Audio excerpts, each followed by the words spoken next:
Beautiful friend, September is likely to be the most intense month of 2025. It will be transformational. It will be, for some of us, discombobulating, but through our aha moments, through our breakdowns and breakthroughs, we are going to get clarity that is going to pull us forward powerfully in the direction of our soul's destiny.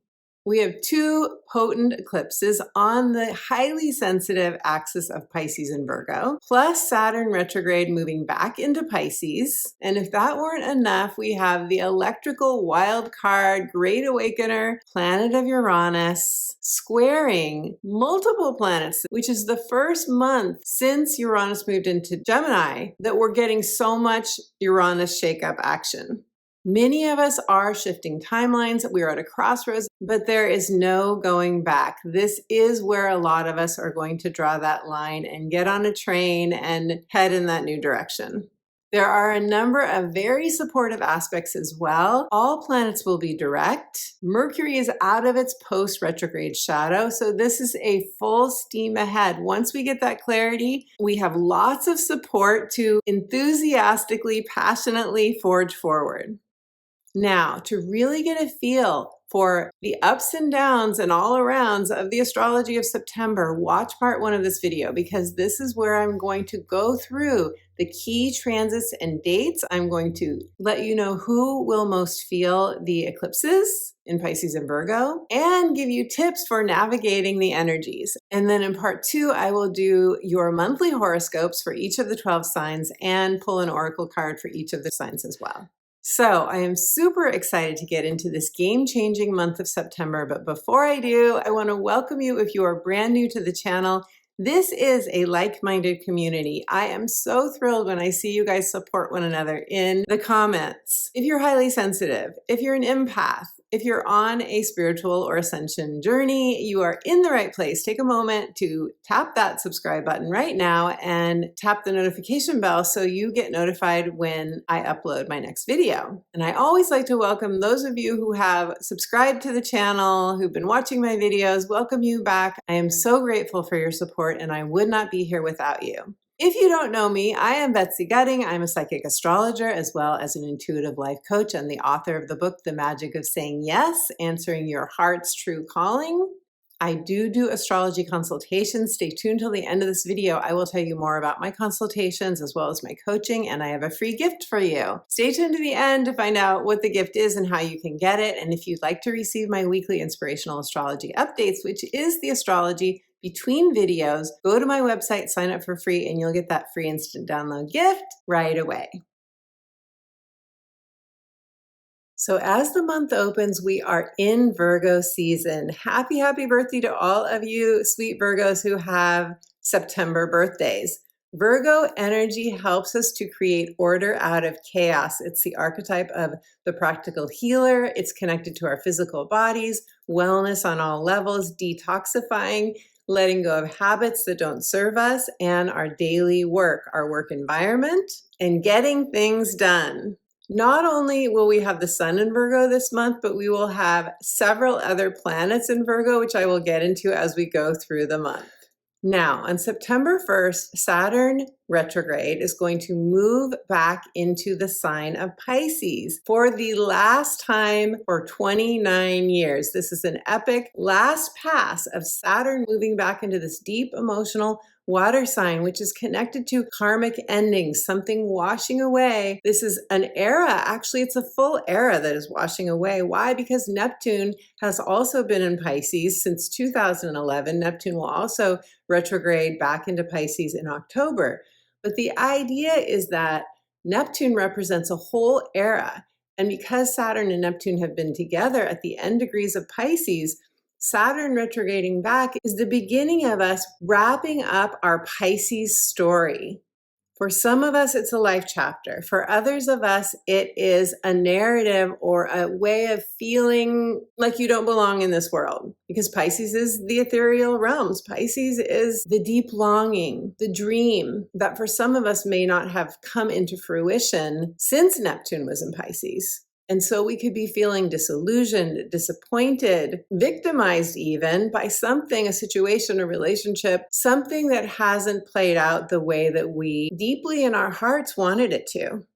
Not only are we wrapping up a Pisces story, we're wrapping up karmic soul lessons. And so we are meant to release, let go, allow a grief process if that is what's coming up for you, so that we can make room for our next soul-inspired vision in the sign of Aries, Saturn and Neptune in Aries. That's a new dream. That's a new chapter. That's a new life phase. And for the first half of this month of September, Saturn in Pisces will be at 29 degrees, which is an anaretic degree, a critical degree, which is the most intense, and it emphasizes endings, closure. So we're meant to forgive ourselves. We're meant to forgive others, to have the deepest self-compassion that we can muster so that we can say goodbye, farewell to that karmic cycle, and move forward feeling lighter and more inspired.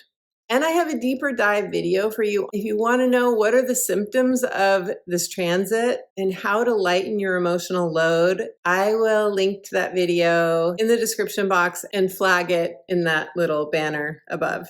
But remember, we've gotten a lot from Saturn and Neptune and Pisces too, and we want to identify with the superpowers of being highly psychic, of being able to channel divine wisdom, of being, for many of us, the people that came to this planet with the desire to help others heal and to awaken. We want to claim our highly sensitive, empathic superpowers because those are the energies that have transformed us at the soul level and help us to bring more light into this world as well.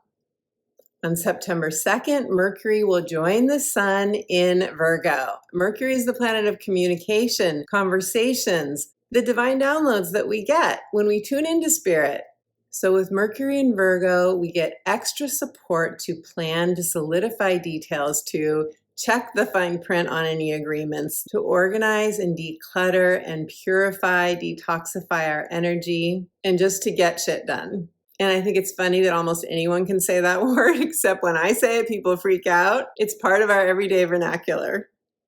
Now, on September 3rd, Mercury in Virgo will make a square to Uranus and Gemini. And this is going to be interesting. It's going to be interesting to see how the planets in Virgo squaring Uranus and Gemini, how we feel this, how it plays out. And the reason I'm saying this is that Gemini is ruled by Mercury and Uranus is in Gemini. All the Virgo planets are also ruled by Mercury. So there is a simpatico between these energies, but there can also be quite a bit of friction.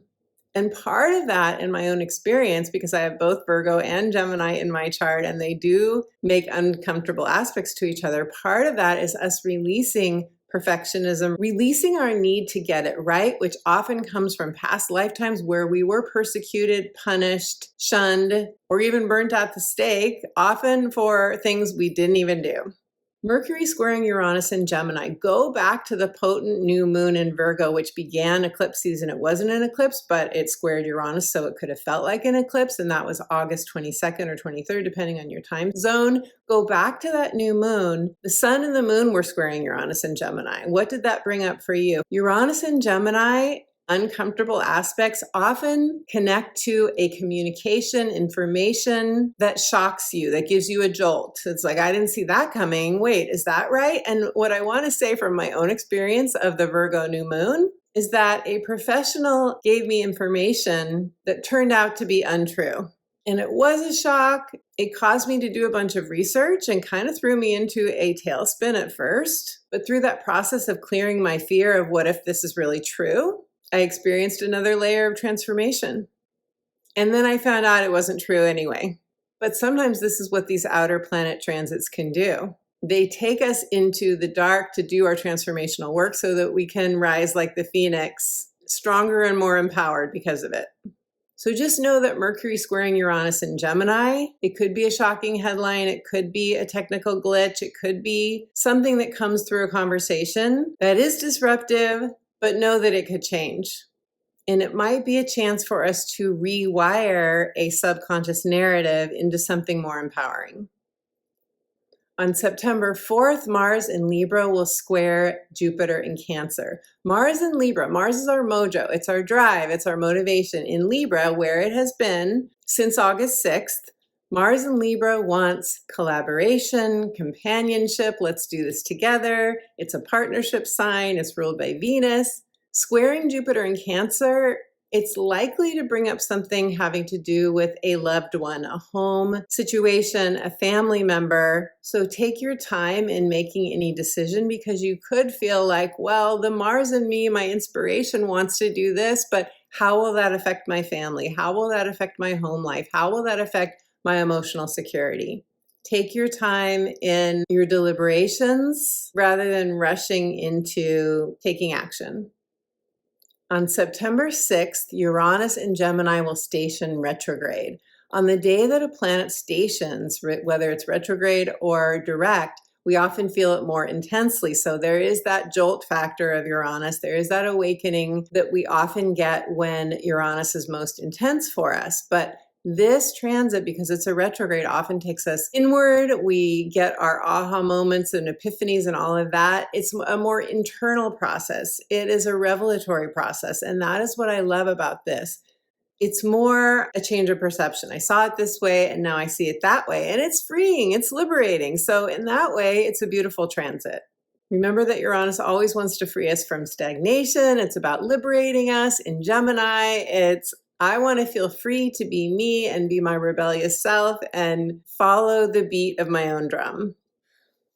On September 7th, we're going to have the first of the 2 eclipses. The first one will be a letting go, releasing, culminating, ending lunar eclipse in Pisces. Divine union, deep, emotional, watery energy. Now, what I love about Pisces energy is it's a visionary sign. It is the Neptune, deep longing, desire, the ideal. This is what I want to create next. Now we're at the end of this. We're at the end of it. What does that mean? And especially with the lunar eclipse, it means that we are letting go of a chapter of life. I mentioned this when I talked about Saturn retrograde in Pisces. We have to be willing to release maybe what we were really wanting that didn't come to fruition, or maybe it's just reached its conclusion. And this could come up in a relationship, especially if it's felt like a karmic relationship. It could be a phase of your career.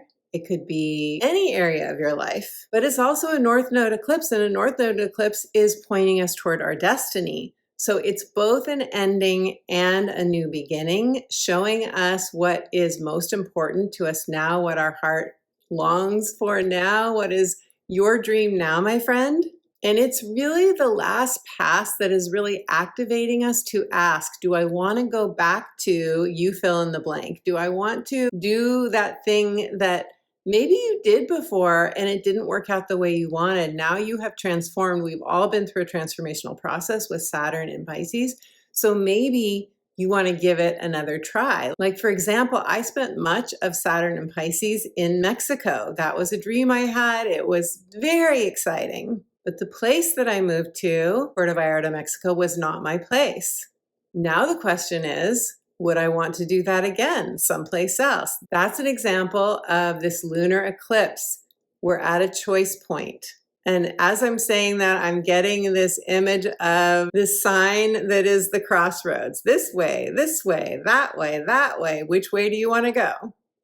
We are also meant to release the shadow side of Pisces and Virgo, which is no more self-sacrifice, no more doing things out of duty and obligation. That will come up for some of you. Releasing self-doubt, releasing this story of I'm not worthy, or I always find myself in lack, whatever your experience has been. But our past does not have to equal our future.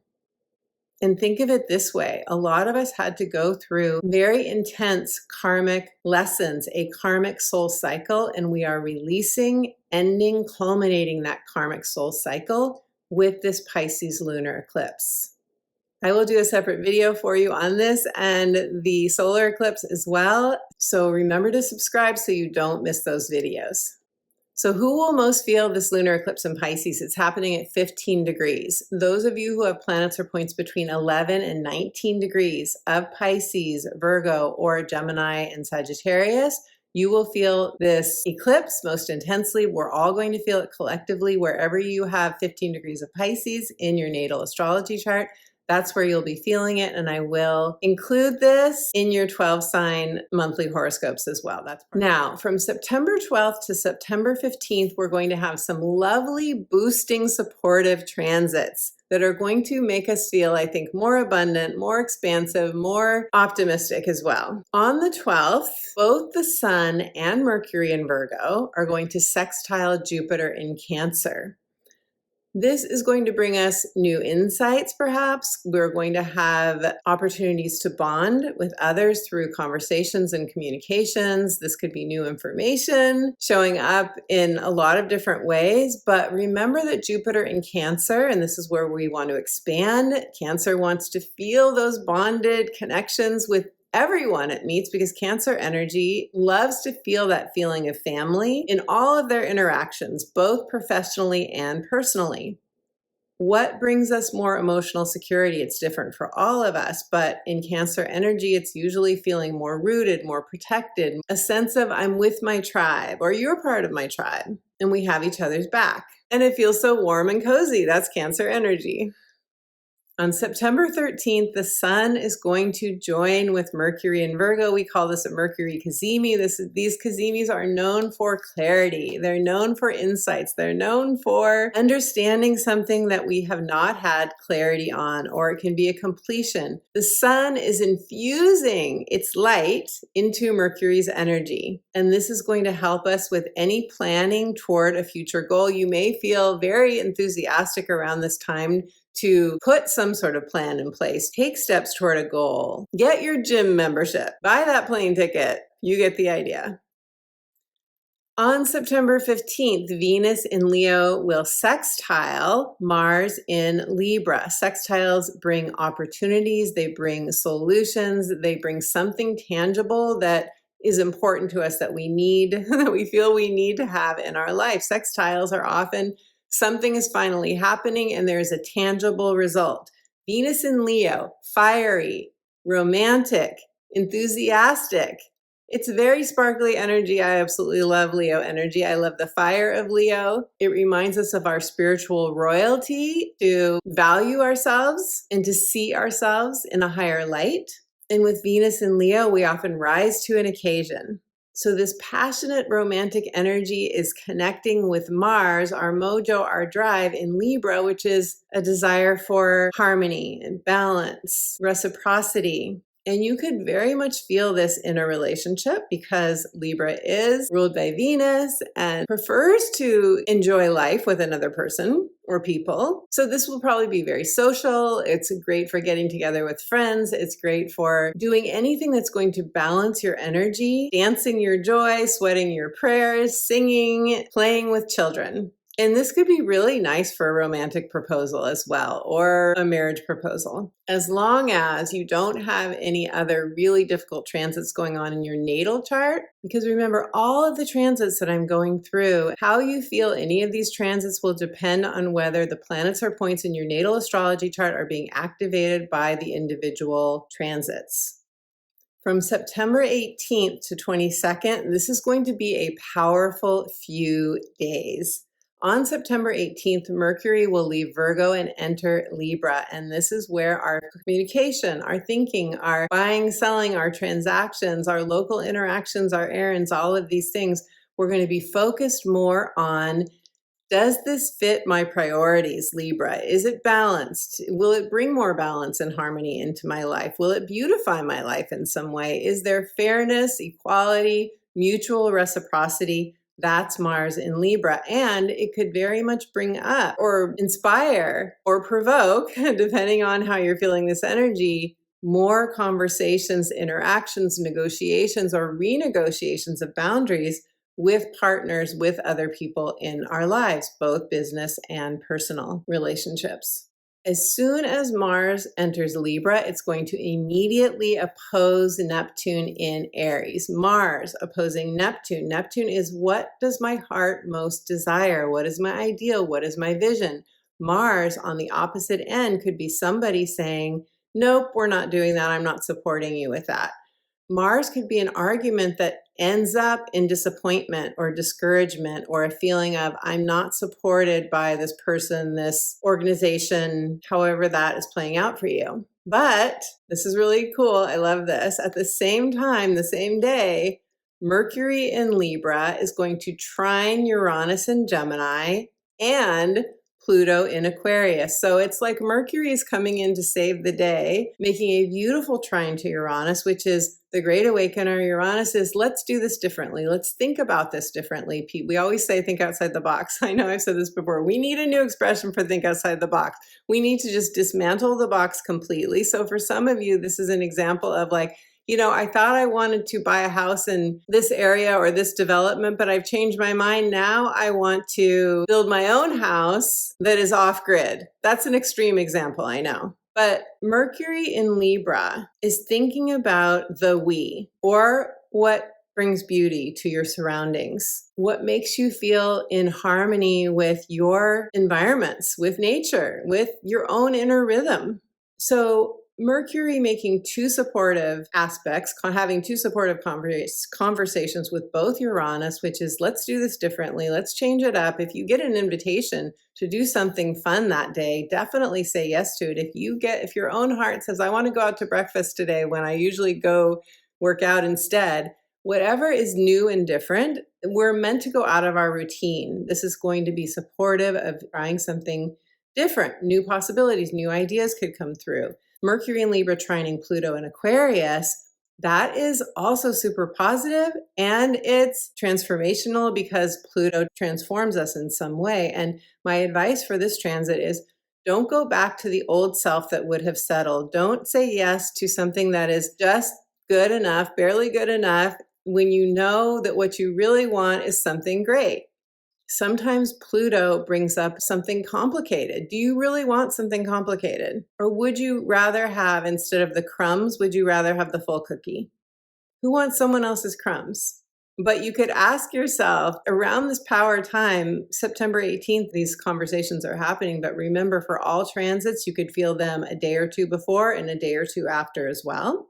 You could ask yourself, if you don't know what action to take, what does my future self say? What would my future self guide me to do? Maybe you 20 years from now. Imagine that part of you. That would be a good barometer for any action that you're contemplating taking.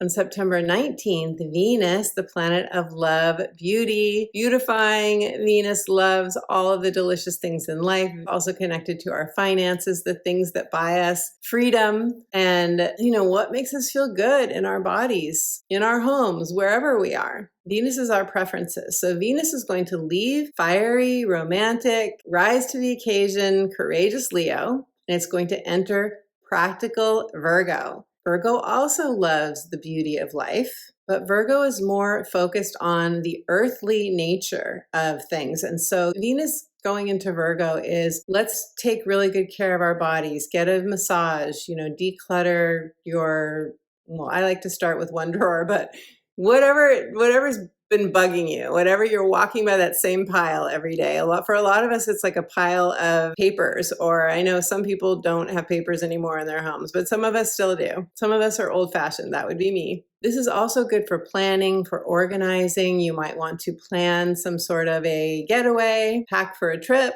Venus in Virgo wants to get all the ducks in the row, create order out of chaos, and step back and go, doesn't that look good? And it's great for taking care of business, but it has to bring you peace, comfort, and calm, whatever you end up doing. On September 20th, Venus in Virgo will square Uranus, now retrograde, in Gemini.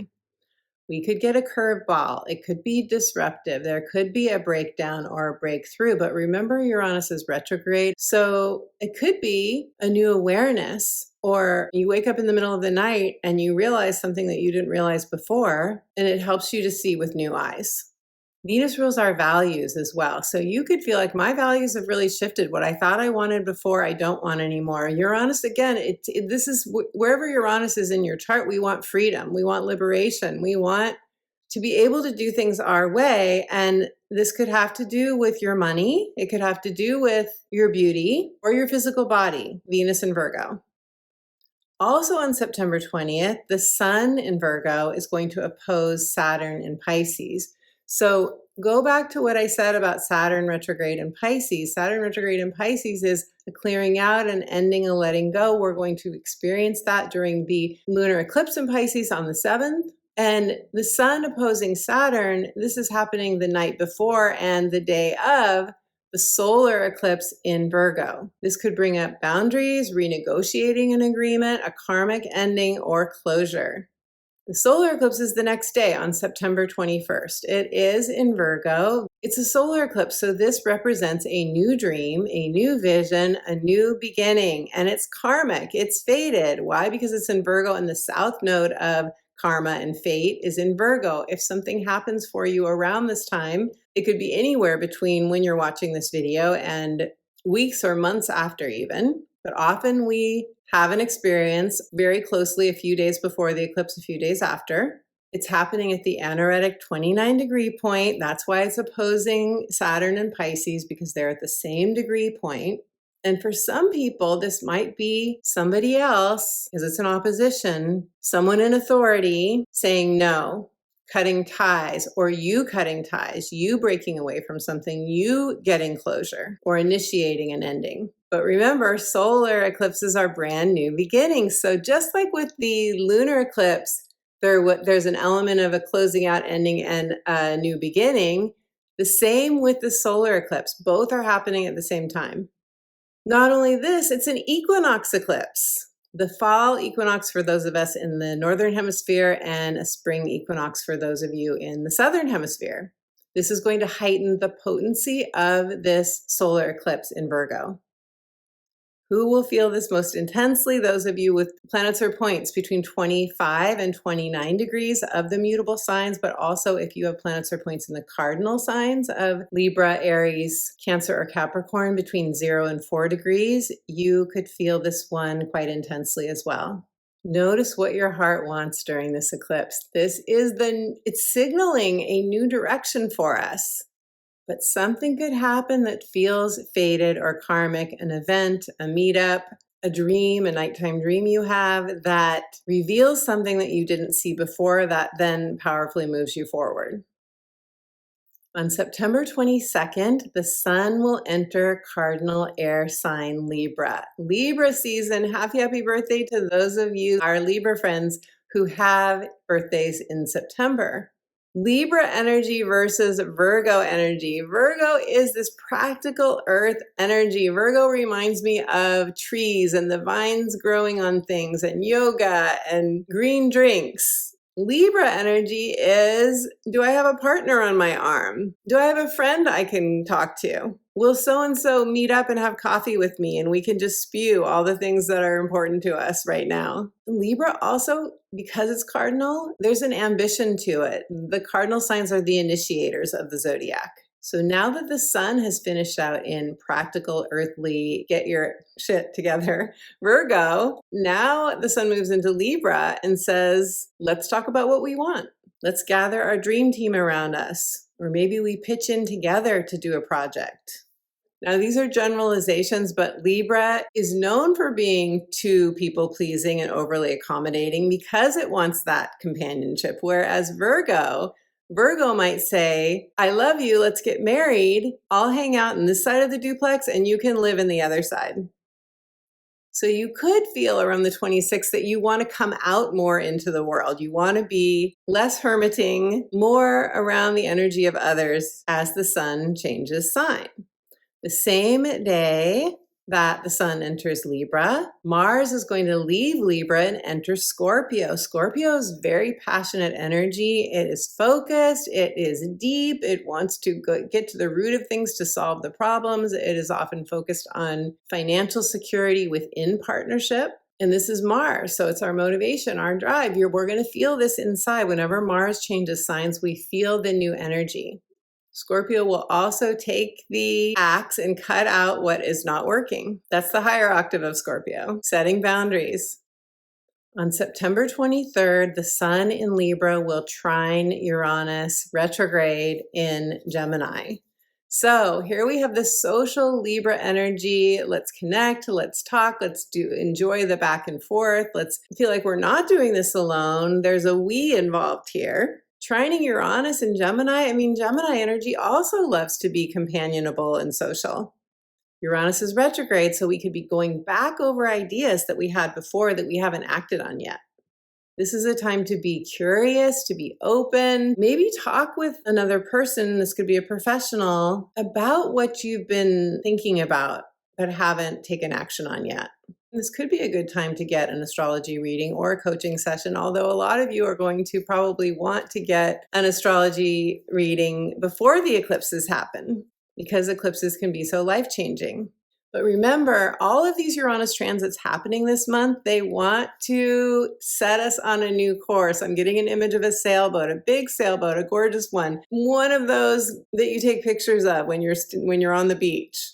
You want to feel that wind filling up your sails, but also taking you on an adventure. Geminis love adventure too. Uranus is in Gemini. So be open to the new and different. On the same day, the sun in Libra, this is really interesting. Here we have this gorgeous Uranus transit. Do it differently, fill up your sails. You are fully supported. The sun is shining on you. On the same day, the sun in Libra is going to oppose Neptune in Aries. So there is something Neptunian, a longing, a dream, inspiration that we may feel is a disappointment, it's a discouragement, or we're confused about it. We thought this would work for us, but then we maybe find out something that, or have a conversation with somebody and realize maybe this isn't what I want, or maybe I can't make this happen.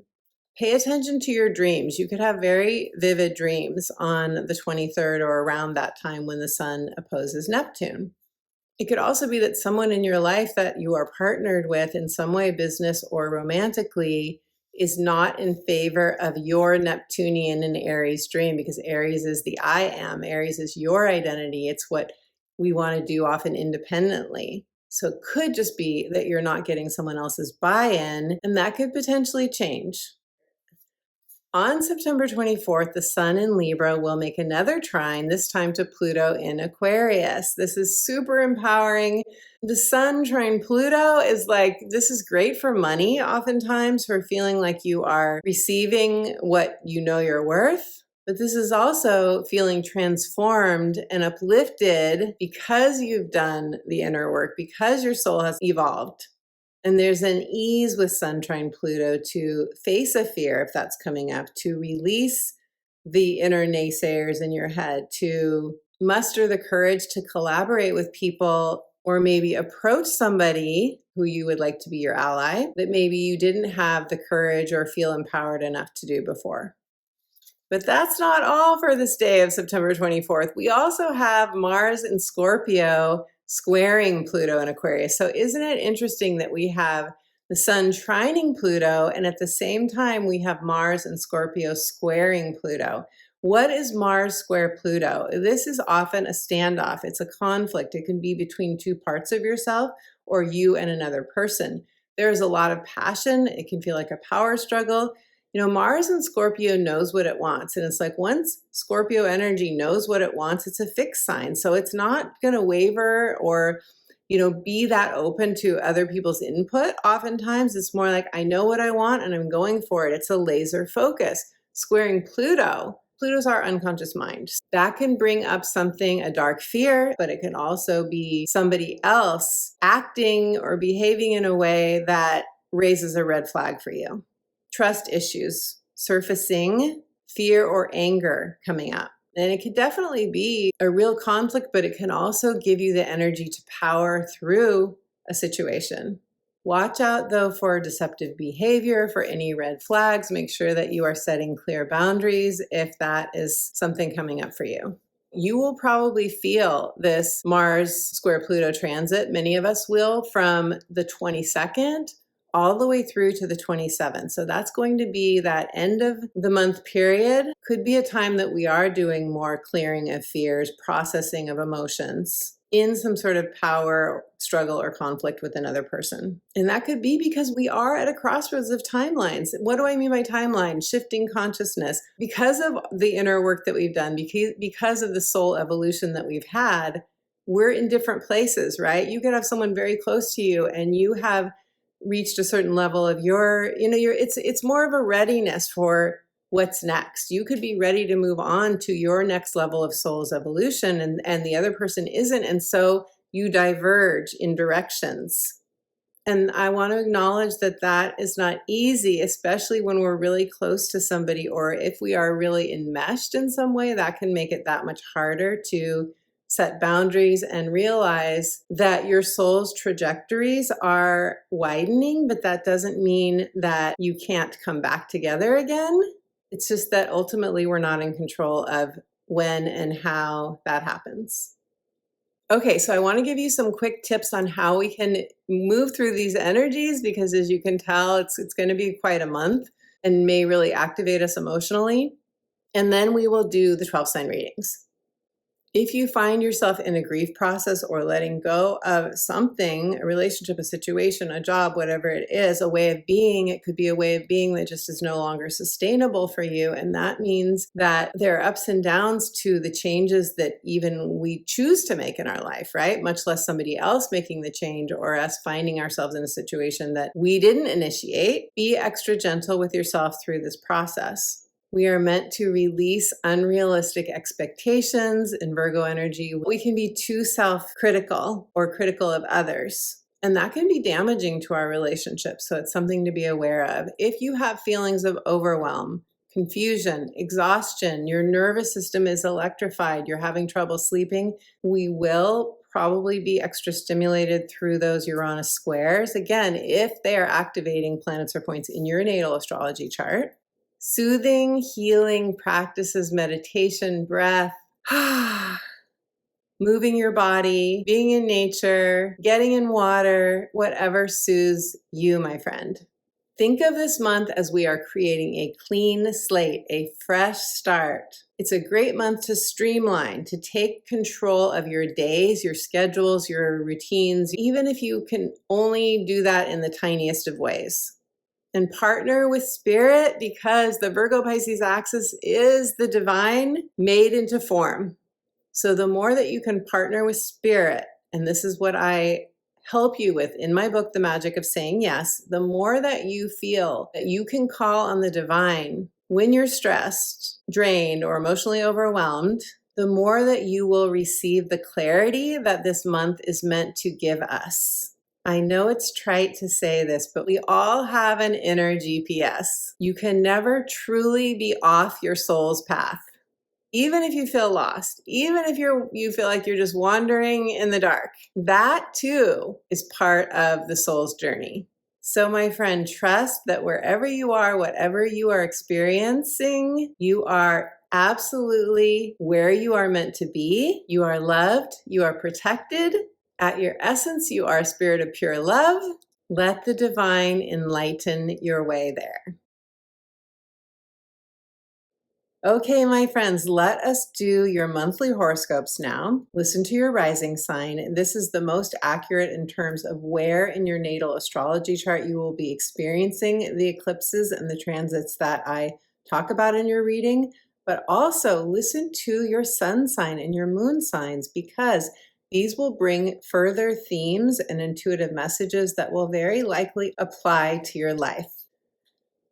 And we're going to start with Libra, because beautiful Libra, this is your birthday season. The sun will enter your sign on the 22nd of this month. And happy, happy birthday to those of you who have September birthdays. Libra. This month, you are up-leveling spiritually and getting clarity on what you need to feel good in your body and your daily life, your daily work, your work environment, and your lifestyle.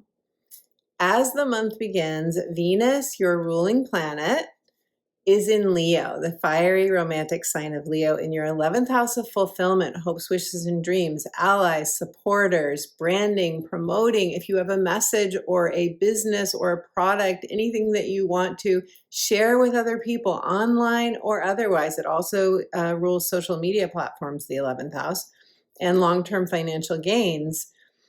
Venus here is very positive. wherever Venus is transiting in our chart, that's where we often feel the sweetness of life, good things happening.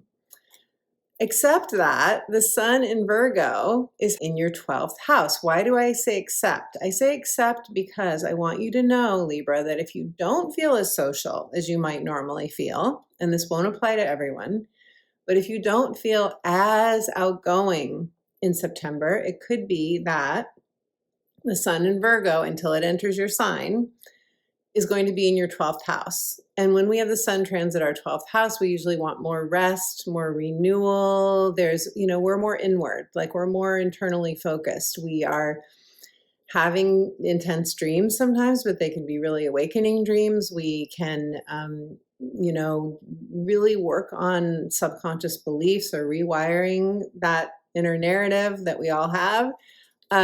You can just notice that you're getting more revelations.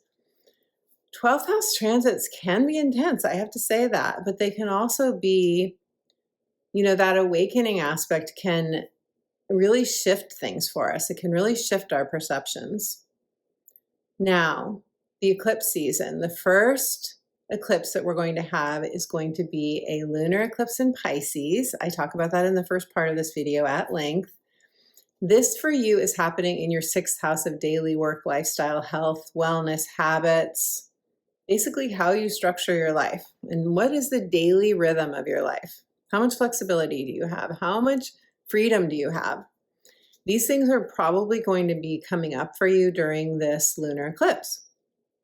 Pisces, again, it's endings and releasing something. We're releasing an old phase or chapter of our life, many of us, depending on how this is activating the natal planets or points in your chart, which of course I can only tell when I look at when I do an astrology reading for you.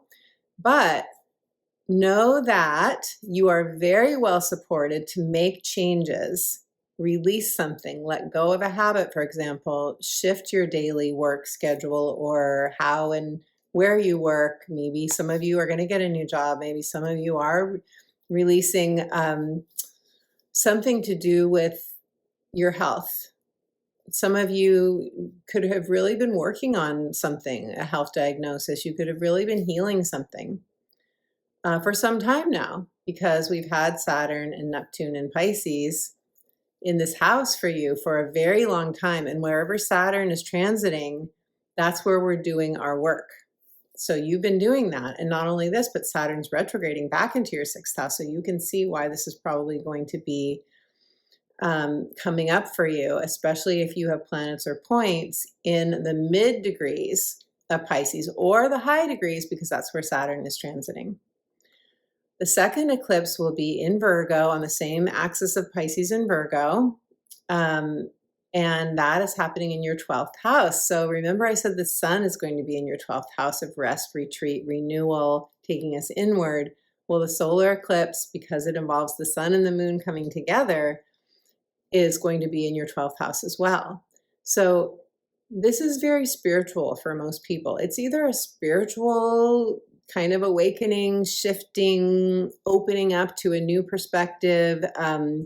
If you have a spiritually based business, which some of you might, or if you are thinking about what your passion is and do you want to do something different, if you're in the middle of a life change, you could be thinking about anything along the lines of psychic work, channeling, tarot readings, doing astrology, mediumship work. It could be anything. It could be Reiki, the hands-on, like massage, Reiki. I know Reiki's not always hands-on, but like anything to do with the physical body where maybe somebody's on a table and you're, tending to them, that can be work that fits in the 6th house. And remember the first eclipse, the Pisces, is on the 12th, 6th house axis for you. So this eclipse season is maybe bringing up for you, what am I meant to be doing? Or maybe you're releasing a subconscious pattern. Maybe you're releasing a pattern of self-sabotage. Maybe you're thinking about working in a hospital or not working anymore in a hospital, or another 12th house setting, which would be prisons or any place where you're, tending to the disadvantaged, helping people in a rehab facility, for example. Now, Mercury and Venus will also be in Virgo this month. And so their asking you the questions of how do I want to expand spiritually, especially, but also your divine connection. My book, The Magic of Saying Yes, helps you to partner with your soul and strengthen that divine connection through various exercises and tools that I offer in my book. You might want to do meditation. You might be thinking about living in another country because the 12th house rules foreign lands, or start to do some deep dive journaling or some automatic writing to spirit. I give examples of that in my book. Some tool or practice that is making you feel more tethered to your higher self, spirit, or your divine connection. When the sun enters your sign on the 22nd, beautiful Libra, it's going to be in your first house of you, your house of vitality, your identity, the roles that you play. The first house is your appearance. When the sun is here, that's great support. It really does encourage you to shine your light. And Mercury will be in your sign as well. It will have traveled into your sign a few days before the sun is there. So you could have lots of communication with other people. Communication and discussions, conversations could come up with partners in business or your personal life. And then finally, Uranus, which is the planet of awakening, and it is now in Gemini, and it's trining your energy, and it will make some beautiful trines and aspects, as I speak about in part 1 of this video, to your energy. You could experience some revelations. The trine aspect is the most harmonious. There's nothing you have to do to receive that energy. It really is, you get an invitation, and yes, you have to say yes to take advantage of it, but it really does feel like that's something just landing in your lap. That's what I love. I mean, trines are really wonderful. It is the wind in your sails.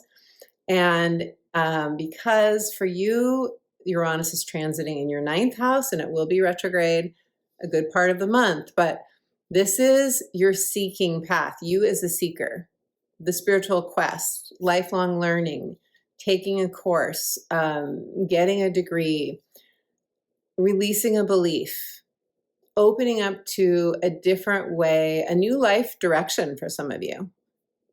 And the 9th house is where we expand, we learn, we grow, and sometimes that means we have an adventure in a foreign land. Sometimes that means that we do a podcast, we do some sort of broadcast, or start a YouTube channel, or change our philosophy. But whatever it is, Uranus in Gemini trining your energy is giving you, they could be ideas that come and go. So write down when you get an inspiration. Write it down, keep track of it, because trines are so gentle that they're often like, I think I want to go do this today. I don't normally do this, so this would be fun. It helps you to break up any stuck energy in your life.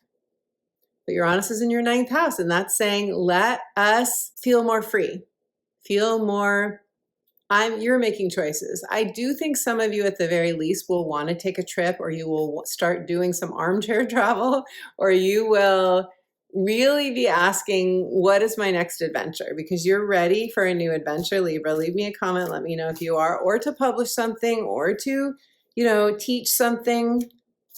Some of you are ready to share with others what you've learned on your path. So let me pull a card for you now, and we'll see what the cards have to say for Libra. Libra, your card is the Gates of Triumph. Success is expanding in your life. I love this so much, Libra. What I love about this card is it shows that you've been through charred territory. You've been through the dark night, these charred trees, and now you're walking on this wonderful winding path. You're walking toward the sunlight. Success is expanding in your life. If you want to claim this, beautiful Libra, that the gates of triumph are opening and success is expanding in your life, let us know in the comments below. I would love to hear. Virgo, hello, beautiful Virgo, and happy birthday to those of you who have birthdays in September.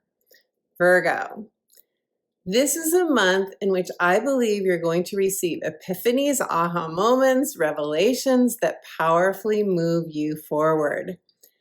You are going to be very much invited, possibly nudged or pushed, to release an emotional or mental burden. Who doesn't want to release a burden, right?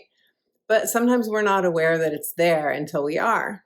I think this month, if you're not aware of what is burdening you, what feels heavy, you're going to get that clarity. And that's going to help you lighten your load. You were never meant to carry this. Virgos often come into this lifetime with past life stuff. It's karmic. They have to go through it so that they can process the emotions that they didn't get to process in past lifetimes. But a lot of times it was just you doing your spiritual path, or you doing what you love most, you serving, Virgo, you serving, and you were wrongly accused. A lot of Virgo people were, and you don't have to be a Virgo. You can have strong Virgo in your chart. You can have a personal planet in Virgo, or you could have one of your lunar nodes in Virgo.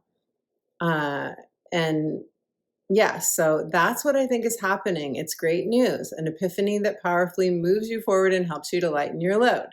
Now, the month begins with the sun in your sign. The sun will be in your sign through the 21st, and the sun in your first house is lovely. It's really lovely. It's saying shine your light in what you love to do the most. It brings a focus to your identity, to the roles you play, to the titles in your work, or the roles you play in your personal life, your appearance. Some of you could be focused on your vitality. Some of you could be healing something, because the first house is also connected to our physical body.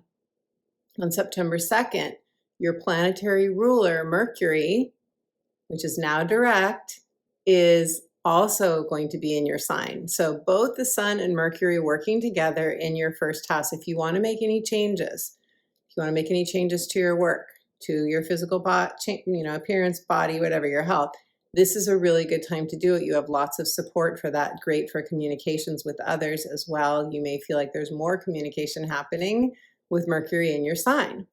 Now, eclipse season is very much highlighted for you, Virgo. The Pisces and Virgo people are going to feel it most intensely, of course, because it's on your axis, the Pisces-Virgo axis. It is realigning you with your soul's trajectory. Why do I say this? The first eclipse is going to be a lunar eclipse. That is a release, let go, something could come to culmination or manifestation. You could receive some recognition during this time, because it's happening in your 7th house, but it's across from your first house. So it highlights your partnerships, which is business or romantic relationships, or people you spend a lot of time with, the people that are most important to you. It's highlighting those relationships, but it's also highlighting your identity. And so that's another reason there could be more back and forth between you and others.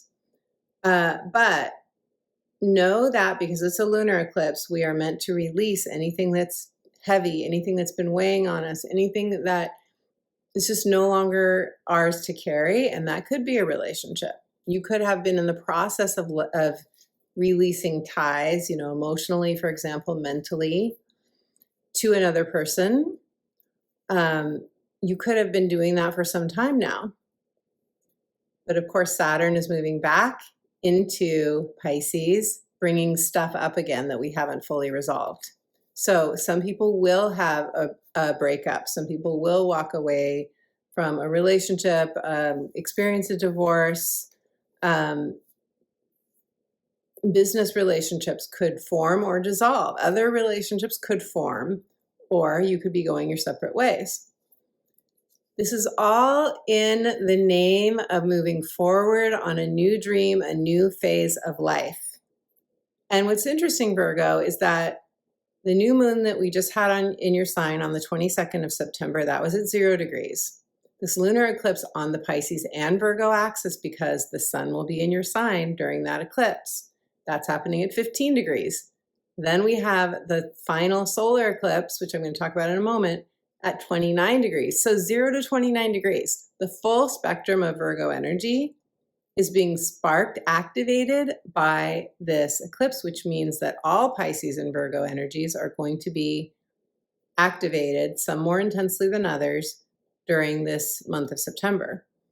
And eclipses, of course, bring change. They course correct us. They pick us up and put us where we are meant to be. They open us up. We can have quantum leaps. They enlighten us, all kinds of things, but they are a way of accelerating our soul's path.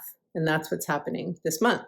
So the second eclipse is in your sign, Virgo. It's a solar eclipse. So that is the sun saying, what does your heart want most now? And it's in your first house of identity.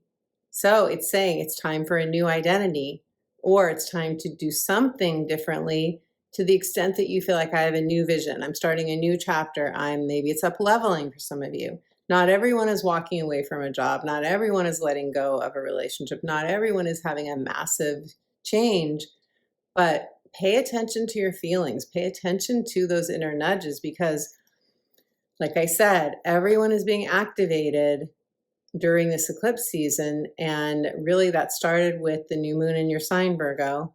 And so, you could very well feel an urge to reinvent yourself. And for some of you, it could be less profound. Like it could be like, I want a new wardrobe, or I want to change my hair, or I want to work out more. It could be more subtle if the eclipse isn't closely activating any of your planets or points, but others of you could be like, I'm so done with this career. I'm so done with this relationship. I have to move out of this house someplace else.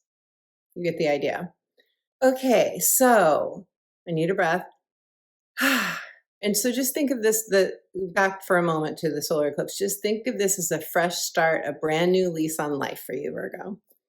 Now, the sun will enter Libra on the 22nd, and Mercury will have entered Libra a few days earlier. And this shifts our focus, right? When Mercury changes signs, it shifts our thinking and focus to a new area. And for you, that's your second house of earned income. Also your self-worth, self-love, deserving, material security. So whatever shift you experience during the eclipses, now you're putting it into action with the sun and Mercury moving into your second house of what do I value most now? Your priorities. What would make me feel more materially secure? Could affect your income. You could say, I don't want to do this job anymore. I'm not making enough money. I want to have my own business. I want to be retired. I want to move in with somebody so that I can lower my expenses. I want to downsize, or I know that I'm worth more now. I'm going to raise my fees if you're self-employed. Or you're going to do some shadow work, some of you, on your own self-worth and deserving. And this is a good time to say, and I talk about this in, which video is this? I guess it would be the new moon and Virgo video. I talk about this in that video, that Virgo energy, wherever we have Virgo in our chart, we're encouraged to, the divine wants us to know that we don't have to do anything to earn our keep. And that's a bit of a challenge for Virgo a lot of time, because Virgos often get reinforcement, validation from helping others. And it comes from a very deep place of I'm here to serve. I'm here to help others. It feels wonderful. I know I have my North Node in Virgo and my Pluto in Virgo. I love the feeling of helping others. It's deeply nourishing for me. But at the same time, sometimes that can come also, could be both, can come from a feeling of I feel most loved when I'm needed. And that's the part, the shadow side of it, that we're meant to release. So some of you could be releasing that, and that's a tremendous sense of freedom when you realize I don't have to prove to anyone that I'm worthy, that I'm okay as I am, and that I have whatever you have to offer. I don't have to prove to anyone that I am worthy of receiving love specifically. And the second house is the house of self-love. So you may get some wonderful clarity. Now, Uranus is going to turn retrograde this month in Gemini, and that's in your 10th house of career, Virgo. So Uranus retrograde, well, Uranus in your 10th house period is already saying, how can we change up our career in some way? Or if it's not career for you, it can be what you want to leave to others. It can be your life purpose expressed, retirement or semi-retirement, basically how you want to contribute, how you want to spend your time. What lights you up? That's your passion, a vocation or a passion too. So Uranus here is saying, let's be more creative.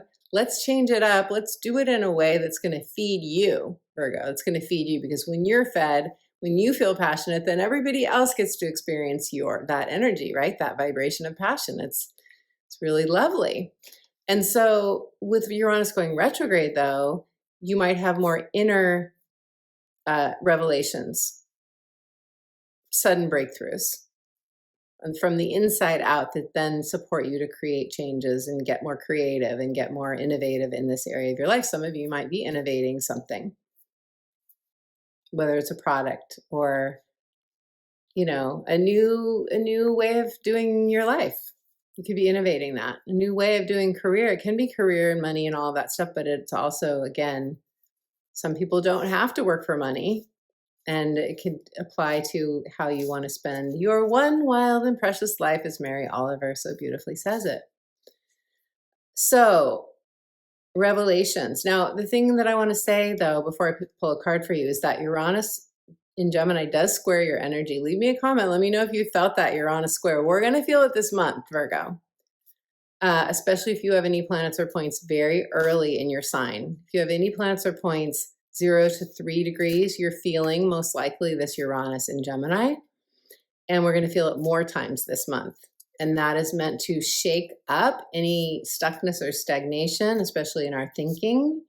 And it will apply to this question of how do you want to spend your one wild and precious life? Or it could apply to your home family situation, because Uranus is across from your 4th house of home and family, childhood conditioning, inner child healing. I do have a video for you on inner child healing that I will link to. It's always linked in my description box below.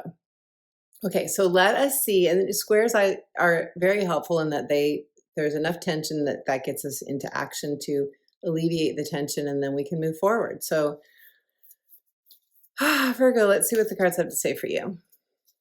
Virgo. Your card is, ooh, I love this card, Mystic Healer. Yes, Virgo, you are associated with the practical healer archetype. Did you know that? This is the Mystic Healer. Healing energy is flowing through you, the channeler. Check it out. I love this image. She is very angelic, all dressed in white. She has a crown on her head, and this healing energy is moving through her. So for those of you who want to do some sort of healing practice this month, this might be a nudge to do that. And for those of you who want to do a spiritually based business where you are channeling or you are, doing Reiki or anything, astrology, I am definitely channeling healing energy as I'm speaking. It is a transmission for sure.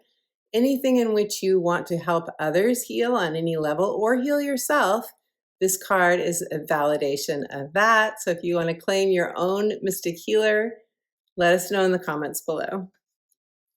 Leo.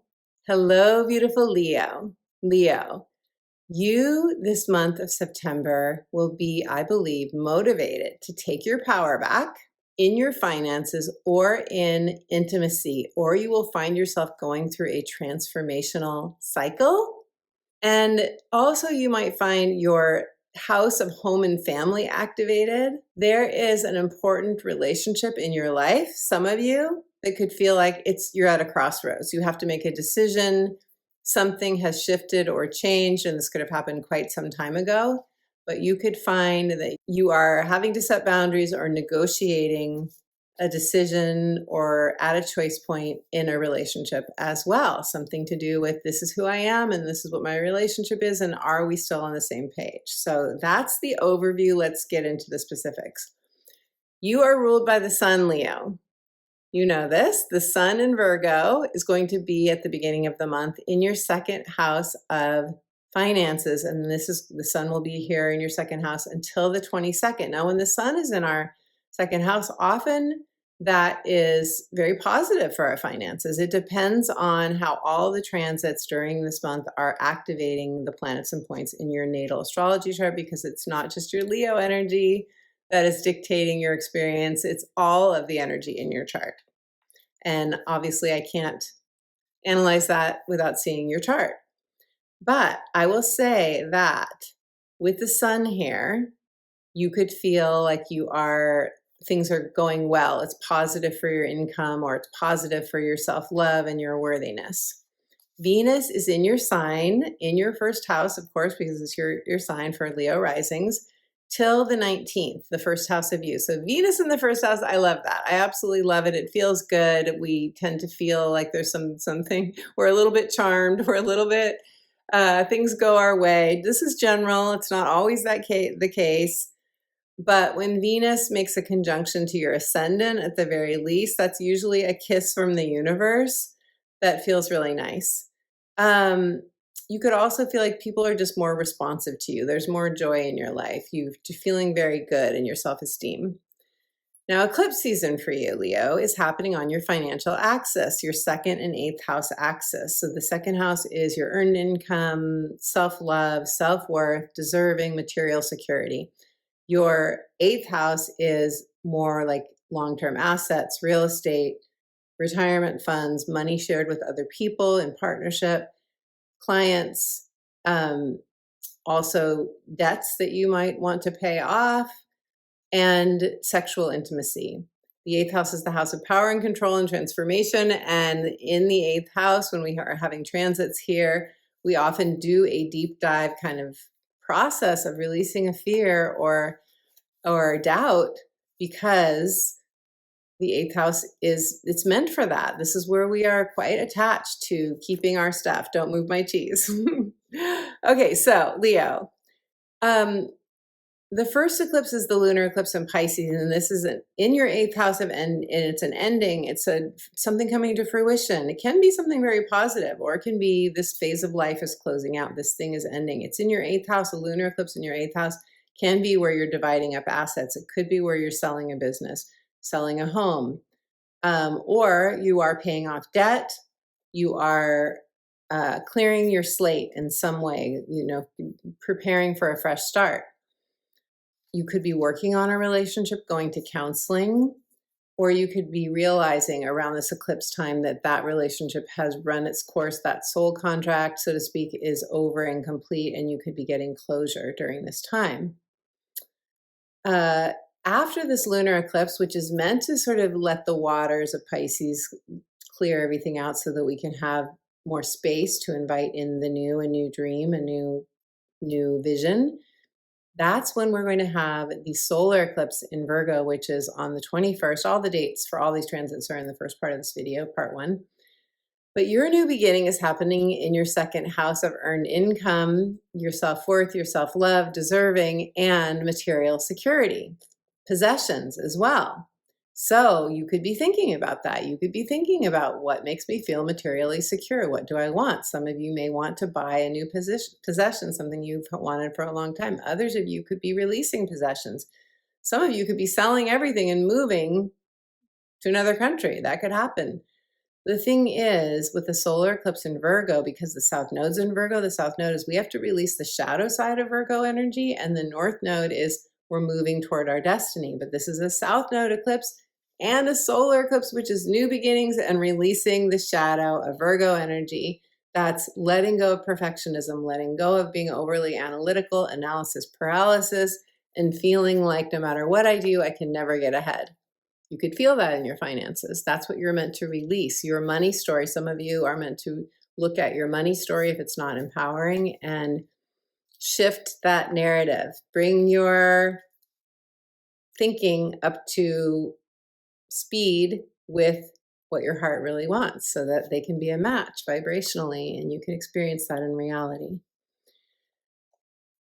I need a breath, Leo. Okay, so what do we have next? After that, we have on the 22nd, the sun will leave Virgo and it will enter Libra, which makes a beautiful sextile to your energy, the air of Libra to your fire, Leo, in your third house of moving and shaking.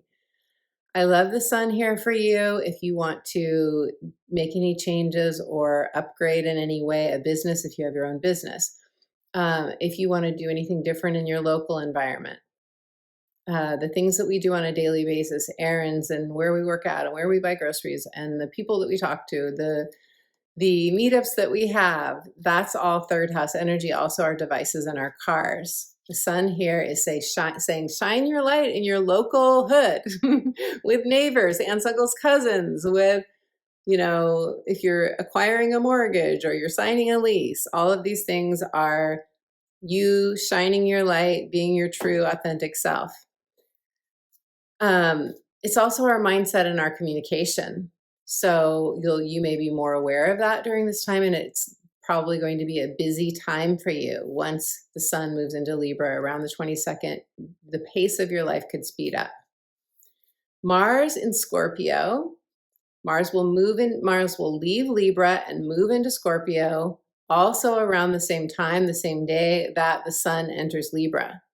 Mars is moving out of your third house into your fourth house. So it's almost like Mars has prepared in your third house, and Libra has prepared, and it's been there for, I don't know how much time, but I think since August 6th, has prepared the soil for the sun to move there. And then Mars moves on, which Mars is your drive and your motivation and your mojo, what you really desire, moves on to your fourth house of home, family, and your roots, feeling rooted, feeling a sense of belonging, doing any shadow healing work on your inner child. So for some of you with Mars in the fourth house, that's a house move. Some of you, I'm not afraid to say, for some of you, I have to say that, and I hope that you don't experience this, it can be people giving you a hard time, like having conflict with people that kind of, sometimes it just seems to come up out of nowhere. And that's because, you know, for everyone, our fourth house energy makes a square to our first house energy. So there's you in the first house and there's your fourth house of home and family, and that makes a square. And that means that you can have neighbors, for example, that suddenly have, you know, they were so happy and joyful with you, and then suddenly they get irritable, or they set a boundary, or they say, I want you to do this or that, and something that you don't want to do. Stuff like that can happen. It's going to pass. It's not forever by any means. It's a short period of time. You'll probably feel this transit between the 22nd and the 27th of the month. But just know that boundaries, you know, drawing boundaries, as we say, may be necessary. And you could also feel like you're at a crossroads in a relationship, which I mentioned in your overview, that you're at a decision point. So, beautiful Leo, let me shuffle for you and let's see what the cards have to say for you. Leo, for the month of September, moving and shaking. Follow your bliss, Leo. It's such a simple message, right? But it's saying navigate by the stars. You're navigating by the stars. You may not know what's ahead of you. You may feel like all I can see is the shadow of the stars and the moon ahead of me. That's all I can see. That's the only light that is showing me my direction. And this is saying if you don't know which way you're going, follow your bliss. Just follow what your heart most wants. You are ruled by the sun. You are connected with the heart. Beautiful Leo. When you stay into touch with your heart, you cannot possibly fail. Cancer. Hello, beautiful Cancer. Cancer, I have my moon and rising in Cancer. And this is a month in which Cancers are going to feel like they have choices and they're looking for which one is going to bring you most alive. This is a time to go toward adventure. Freedom is calling you and you are ready to decide, I believe. This is an eclipse season month, as you probably know, especially if you watched the first part of this video. You are going to feel it strongly because you are ruled by the moon. And of course, eclipses are transits of the moon that change our trajectory sometimes. They can change our life, or they can bring us a revelation that shows us something we didn't see before that helps us to make a better choice. What I love about this eclipse season for you, Cancer, is that it is harmonizing with your energy, and that could make it feel quite expansive to you. It will be consciousness raising for some of you, and you could find yourself on, as we say, a new timeline. And sometimes we don't know that we've made a major quantum leap in our thinking, or we've done, we know if we've done some important emotional clearing. We know if we feel different now. But oftentimes we don't know exactly what that means for our life until we notice that we are veering off of our path with another person.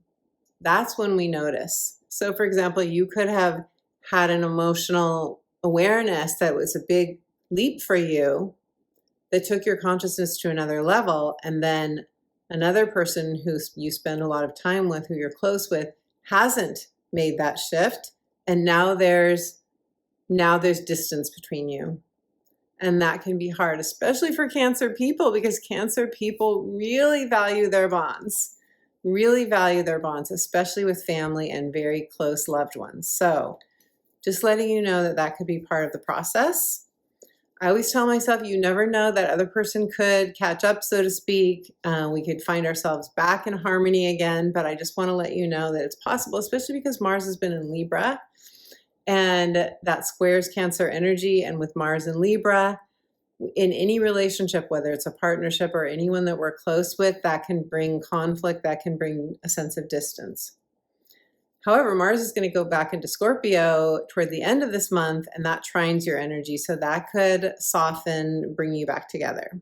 Now, the Sun is in Virgo through the 22nd of this month in your third house of mindset, communication, moving and shaking, your errands. It's your local environment. It's your conversations with neighbors, your, the things, conversations that happen, as we say, by the water cooler at work, things like that. Cars, devices, short trips, relationships with siblings, aunts, uncles, cousins, landlords, neighbors, people that you go to in your local environment, for help, or people that you help. So this is a sextile for you, Cancer. This is harmonious for you. And that just means that you are likely to have more of these kinds of interactions and feel more, this can also do with your health, because Virgo is our health. So you could be having more appointments. You could be really tending to a physical diagnosis or anything else in your body, healing. You could be on a healing trajectory at this point. Venus is in Leo this month until the 19th, and this is really great for money, for self-worth, for feeling like you deserve what you want. And this is because Venus in Leo that's your second house, Cancer. So the second house for you, being the house of possessions and material security, you could feel more of that. If you have your own business, you could have more clients during this time. This is very positive for you. The eclipse season, the first eclipse will be the lunar eclipse in Pisces. That's letting go, letting an old phase of life, an old self, an old something that's not sustainable for you to continue anymore, letting that wash away, letting that go. Disappointment, disillusionment, a story about lack, a story about anything in your life where you perhaps haven't felt as confident as you would want to feel. We are meant to shift up that energy during this lunar eclipse time. All the dates for all these transits are in the first part of this video, but that is happening September 7th. You can feel it a few days before, a few days after. And this eclipse is saying, because it's happening in your 9th house of expansion and it's very positive to your energy, Pisces is happening in Pisces, and Pisces is flowing with you. Cancer and Pisces, they flow together beautifully. So the 9th house is an exciting transit of expansion. And, I mentioned the 3rd house before. The sun is in the 3rd house during this transit, and the moon will be in the 9th house. So Cancer, if you have anything that you started 9th house related, but maybe put a pause on, it might come back around again for you to decide, do I want to do this again? If you were in a learning program and you stopped doing it, or maybe you did a certification program, but you didn't do anything with it, so to speak, professionally. If you lived abroad and you came back to your home, now you're thinking about perhaps doing that again someplace else, if there's another place that you're interested in. This is the house of teaching and broadcasting, podcasting, publishing as well. So with a lunar eclipse, there can be a question of, do I want to reactivate anything that has been important to me, that I've been enjoying or that I stopped enjoying? Do I want to do that again, but do it in a different way than I did it before, because we've grown, we've changed, we've evolved? And this is saying, what are you being called to now? And if you did something that you didn't end up feeling successful at, that didn't feel like it was right for you, it could be not an easy decision, because you could have in your mind, well, it didn't work out that well last time. Why would I want to do that again? But remember, you're a different person now. You have most likely evolved and changed and shifted. And could you do it in a way that is more harmonious and that is more nourishing to you now? What are you being called to is what I want to ask you for this eclipse. So Cancer, the second eclipse is happening in your third house of moving and shaking, your local environment, all the things that I said when I told you where the sun is at the beginning of this month. The third house is aunts, uncles, cousins, neighbors, siblings, our relationships with these people. It's also our devices and our communication. And if you have your own business, or you have anything that you do that you put out to the public, that you have a website for, it's all the work that you do on that, writing and speaking and sharing on social media and, website work. It's all of that. If you have your own store, you have a storefront, you have a yoga studio, you cut people's hair, like whatever it is, that's the third house, because it's whatever we do in our local environment. And this is the solar eclipse, and it's saying, is what you do right now in your local neighborhood or environment, is that working for you? Is that what you want to be doing? Or do you want to change location? Do you want to move your office? Do you want to move your home? Do you want to move your business? Is there a mindset shift that could make a difference? Is there a new story you could write about your situation of where you are? Is there a way you could enjoy it more if you're not enjoying it? Or do you want to make a complete change? And if so, you might be looking for another place to be that feels more in alignment with your current vibration. Mercury and Venus will also be in Virgo in your third house. So that's a lot going on in your third house in the month of September. And it's asking, how can I learn and grow and feel like my roots are planted in the place that I want to be? The Sun and Mercury will change signs towards the end of the month. They're going to move into Libra. Mercury, I think it's on the 18th. The Sun is on the 22nd. And so the focus is going to move away from your third house of location to your fourth house of home and family, childhood conditioning, inner child healing.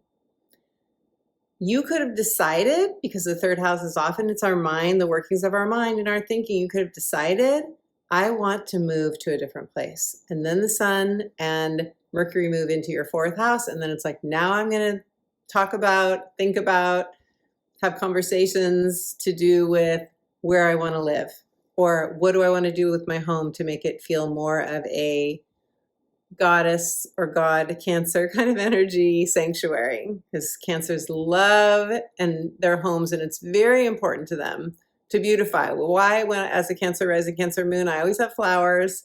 I love beautifying. So you could be thinking about that, or you could do some inner child healing. And I do have a video for you on reparenting yourself, healing your inner child, that a lot of people have found helpful. That's always linked in my description box below. There could be some change going on in your home and family, more conversations in your home and family. You could be making a decision that affects your home or your family, and that could be not an easy decision. I understand that, Cancer.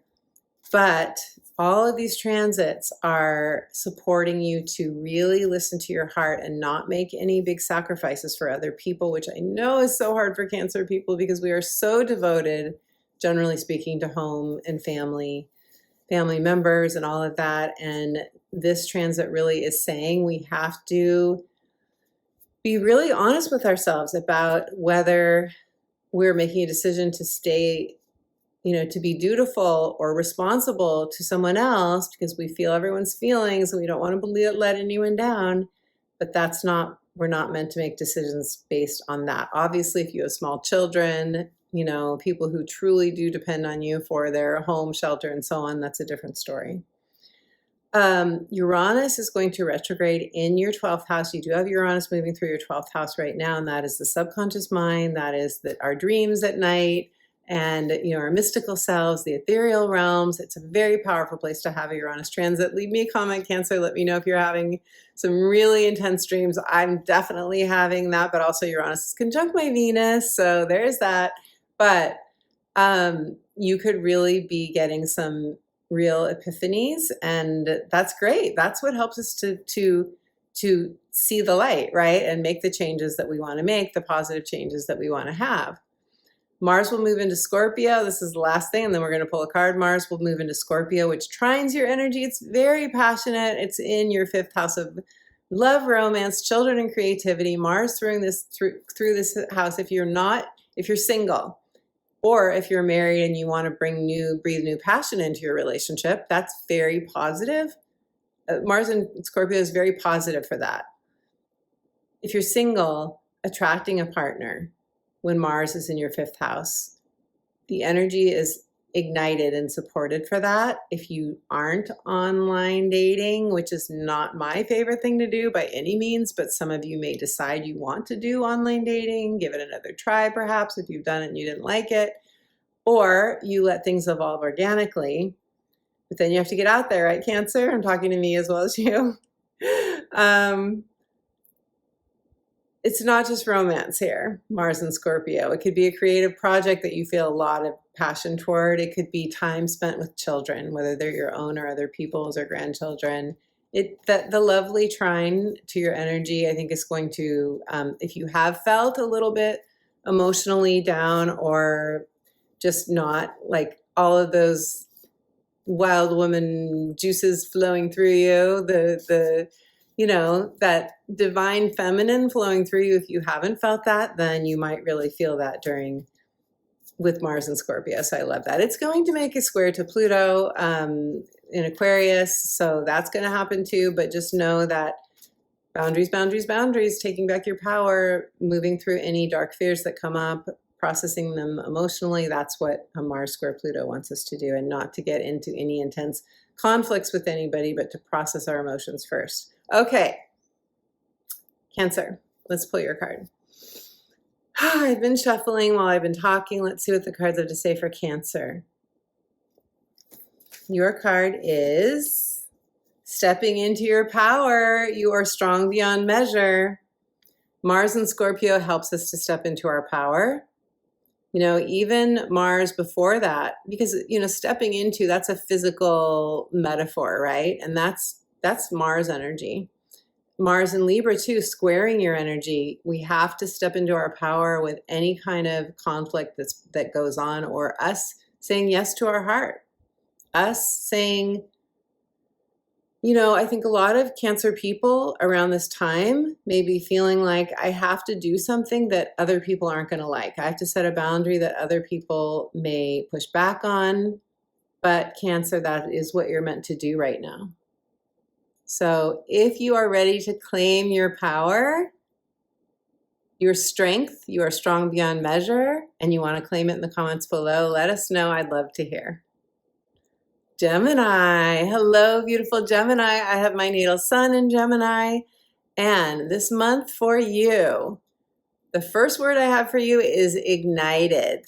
Ignited. Virgo energy squares your energy. There are a lot of planets in Virgo this month. That means that you will probably have some uncomfortable moments, but those uncomfortable moments are meant to move you into a new, more empowered place. When you purge, process the emotions that come up if you are in a difficult moment. For example, if you had any planets or points in the early degrees of your sign get squared by the Virgo new moon on the 22nd of August, then you will understand what I'm talking about.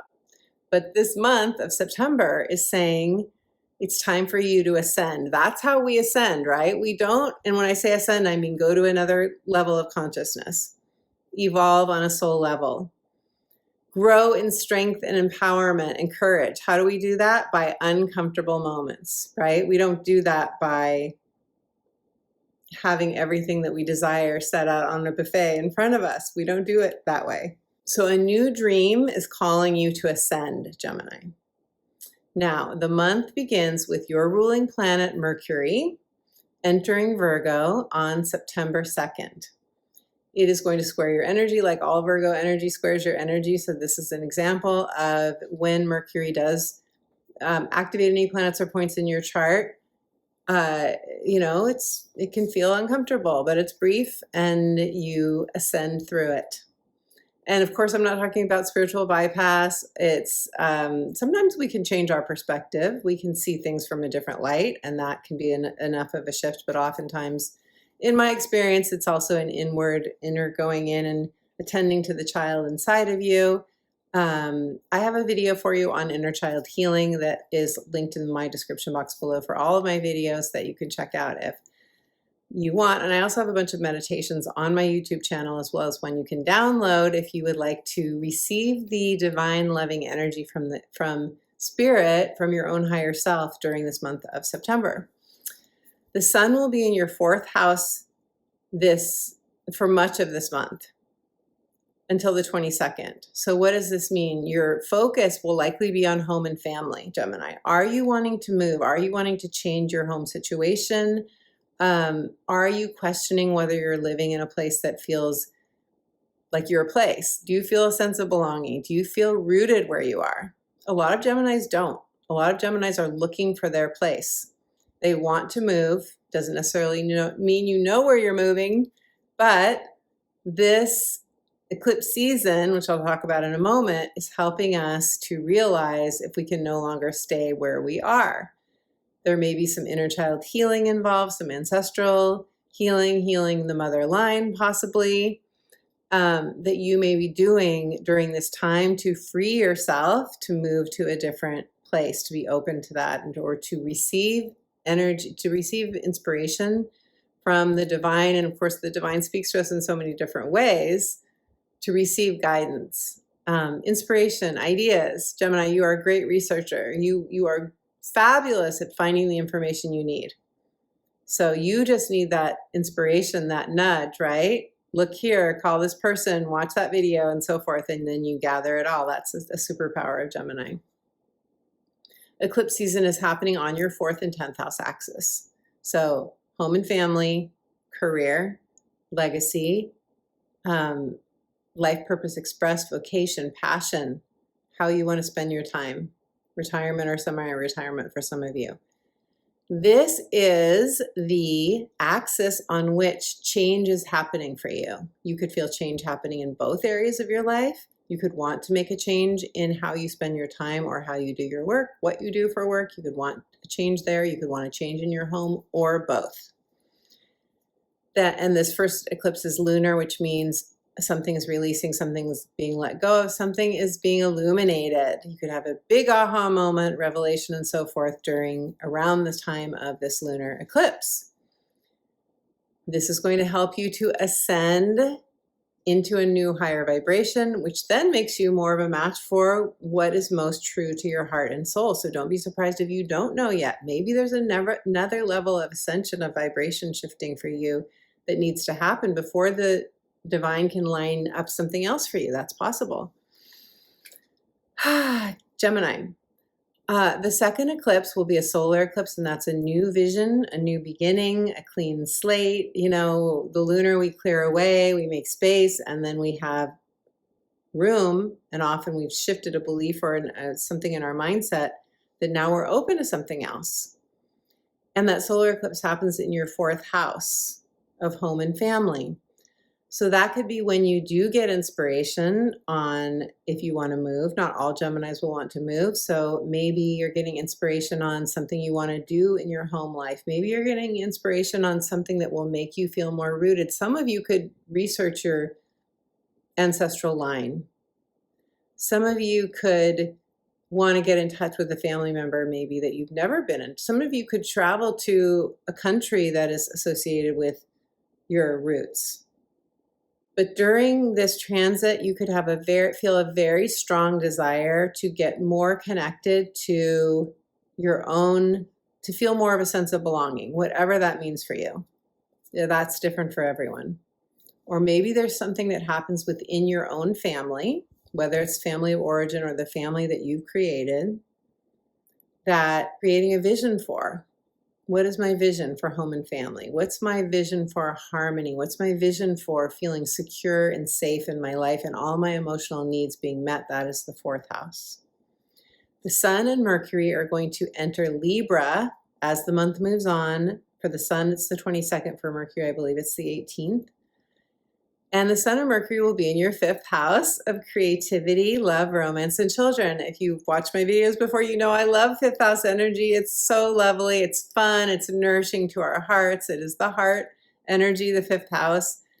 And Libra energy here is a desire usually to be more social with people. If you've been in a hermitage phase, Gemini, then you may surprise yourself by wanting to be out and about more, or, maybe you start dating, or maybe you bring passion back into a current romance or relationship, or you spend more time with children, you do more fun, creative projects. Geminis are so talented with anything you do with your hands. Did you know that you channel energy through your hands? Geminis are the collage artists, right? And I mean that as a metaphor, but a lot of Geminis do like collage art. I certainly do. But like making a vision board, or Gems like to dabble in a lot of different arts and then do it their own way, create their own way. You're a free spirit, Gemini. You're a free spirit. Speaking of Gemini, you and the planets, Uranus is in your sign. Have you felt it yet? Leave me a comment. Let me know. It is going to go retrograde this month. It's in your 1st house of you. Uranus in the 1st house is a reinvention energy. It's a makeover energy for some of you. A glow up. I love saying that because it's not something I would ordinarily say. Freedom and liberation. That is what your soul wants for you, Gemini. In your identity, in your roles, a role, something's got to give somewhere if you are getting a Uranus transit right now. You are over and done with something. You've had it, some of you. You could even have a last straw moment this month, because we've got so much Virgo energy that is going to square Uranus and Gemini. And again, if you have planets or points in the early degrees of your sign, you're going to feel this, the very early, like 0 to 3. You feel it if it's, potentially a little bit more, but 4 or 5. But I love this transit for revelations, illuminations, and getting that crystal clarity that we all want so that we can move forward. So Gemini, let me pull a card for you and see what the cards have to say. My beautiful gems. Gemini. Your card is passion and pleasure. That is Libra, and the Sun in Libra and Mercury in Libra going into your 5th house. Savor your life. Time to dance around a fire.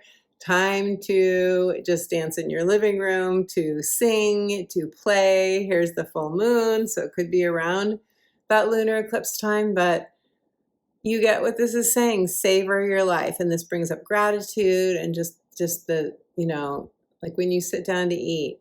I love the practice of, and I don't do this regularly, but when I remember the practice of taking a moment to look at my food, all the different ingredients, my meal, and say thank you, and imagine the people who helped those apples grow, the people who milked the cows for my yogurt, the people who, did everything it took to create the ingredients in the dish that I'm experiencing, and savoring it. Slow eating, is it called slow eating? I love that. So beautiful, Gemini. This is a month to savor your life, in spite of what could be a bit of roller coaster-ish during these Uranus squares. But if you are ready to claim your passion and pleasure, let us know in the comments below. I would love to hear.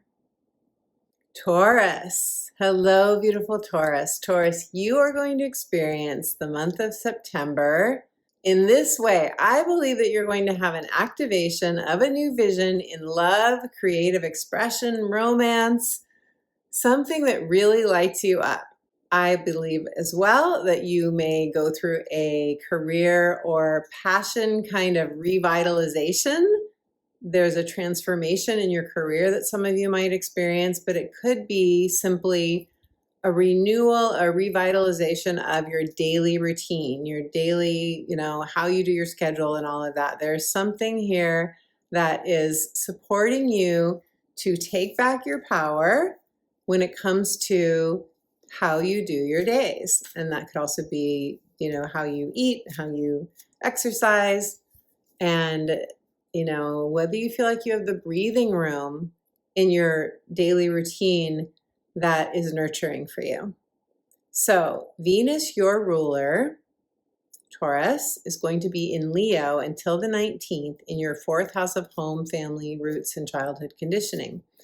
I love Venus in the 4th house, transiting the 4th house. It's so lovely because, who doesn't want their home to feel like their sanctuary? Who doesn't want to feel peace and calm and bonding and all the lovely things? And if you live alone, it may be bonding with a pet or maybe bonding with your own spirit.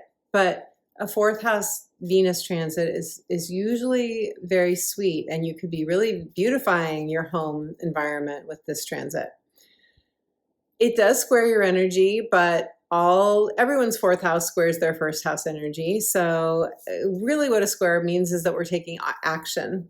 So you're probably taking action to improve the beauty or the serenity or the joy in your home with a family member, with a roommate, with yourself, or in terms of creating more aesthetically pleasing, kinds of environments for yourself. And you could be healing with somebody. You could definitely be healing with a family member or forgiving somebody, going through a, self-forgiveness or forgiveness process with another.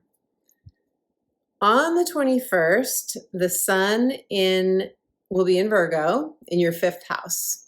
I love 5th house transits. This is love, romance, children, creative expression, and the sun here lights up the house of joy and freedom and fun and comfort and all those.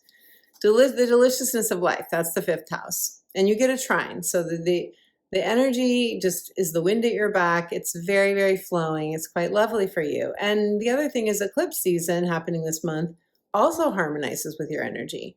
So the eclipse is happening for you in your axis of your 5th and 11th houses. The 5th house being all the things that I just mentioned, and the 11th house being your hopes, wishes, and dreams. It's the world, the 11th house. It's what do I want next in my life? What would light me up? Who am I aligned with? Who do I work with? Who's when I say work with, I mean like who are your supporters? Who is aligned with you? It's friendships as well. Long-term financial gains, social media platforms, putting things out to an audience if you have an audience, people who follow you, people who rally around you and are, a platform of support for you. We all need that. So, if we're doing that kind of thing, but you could also be branding or promoting something new.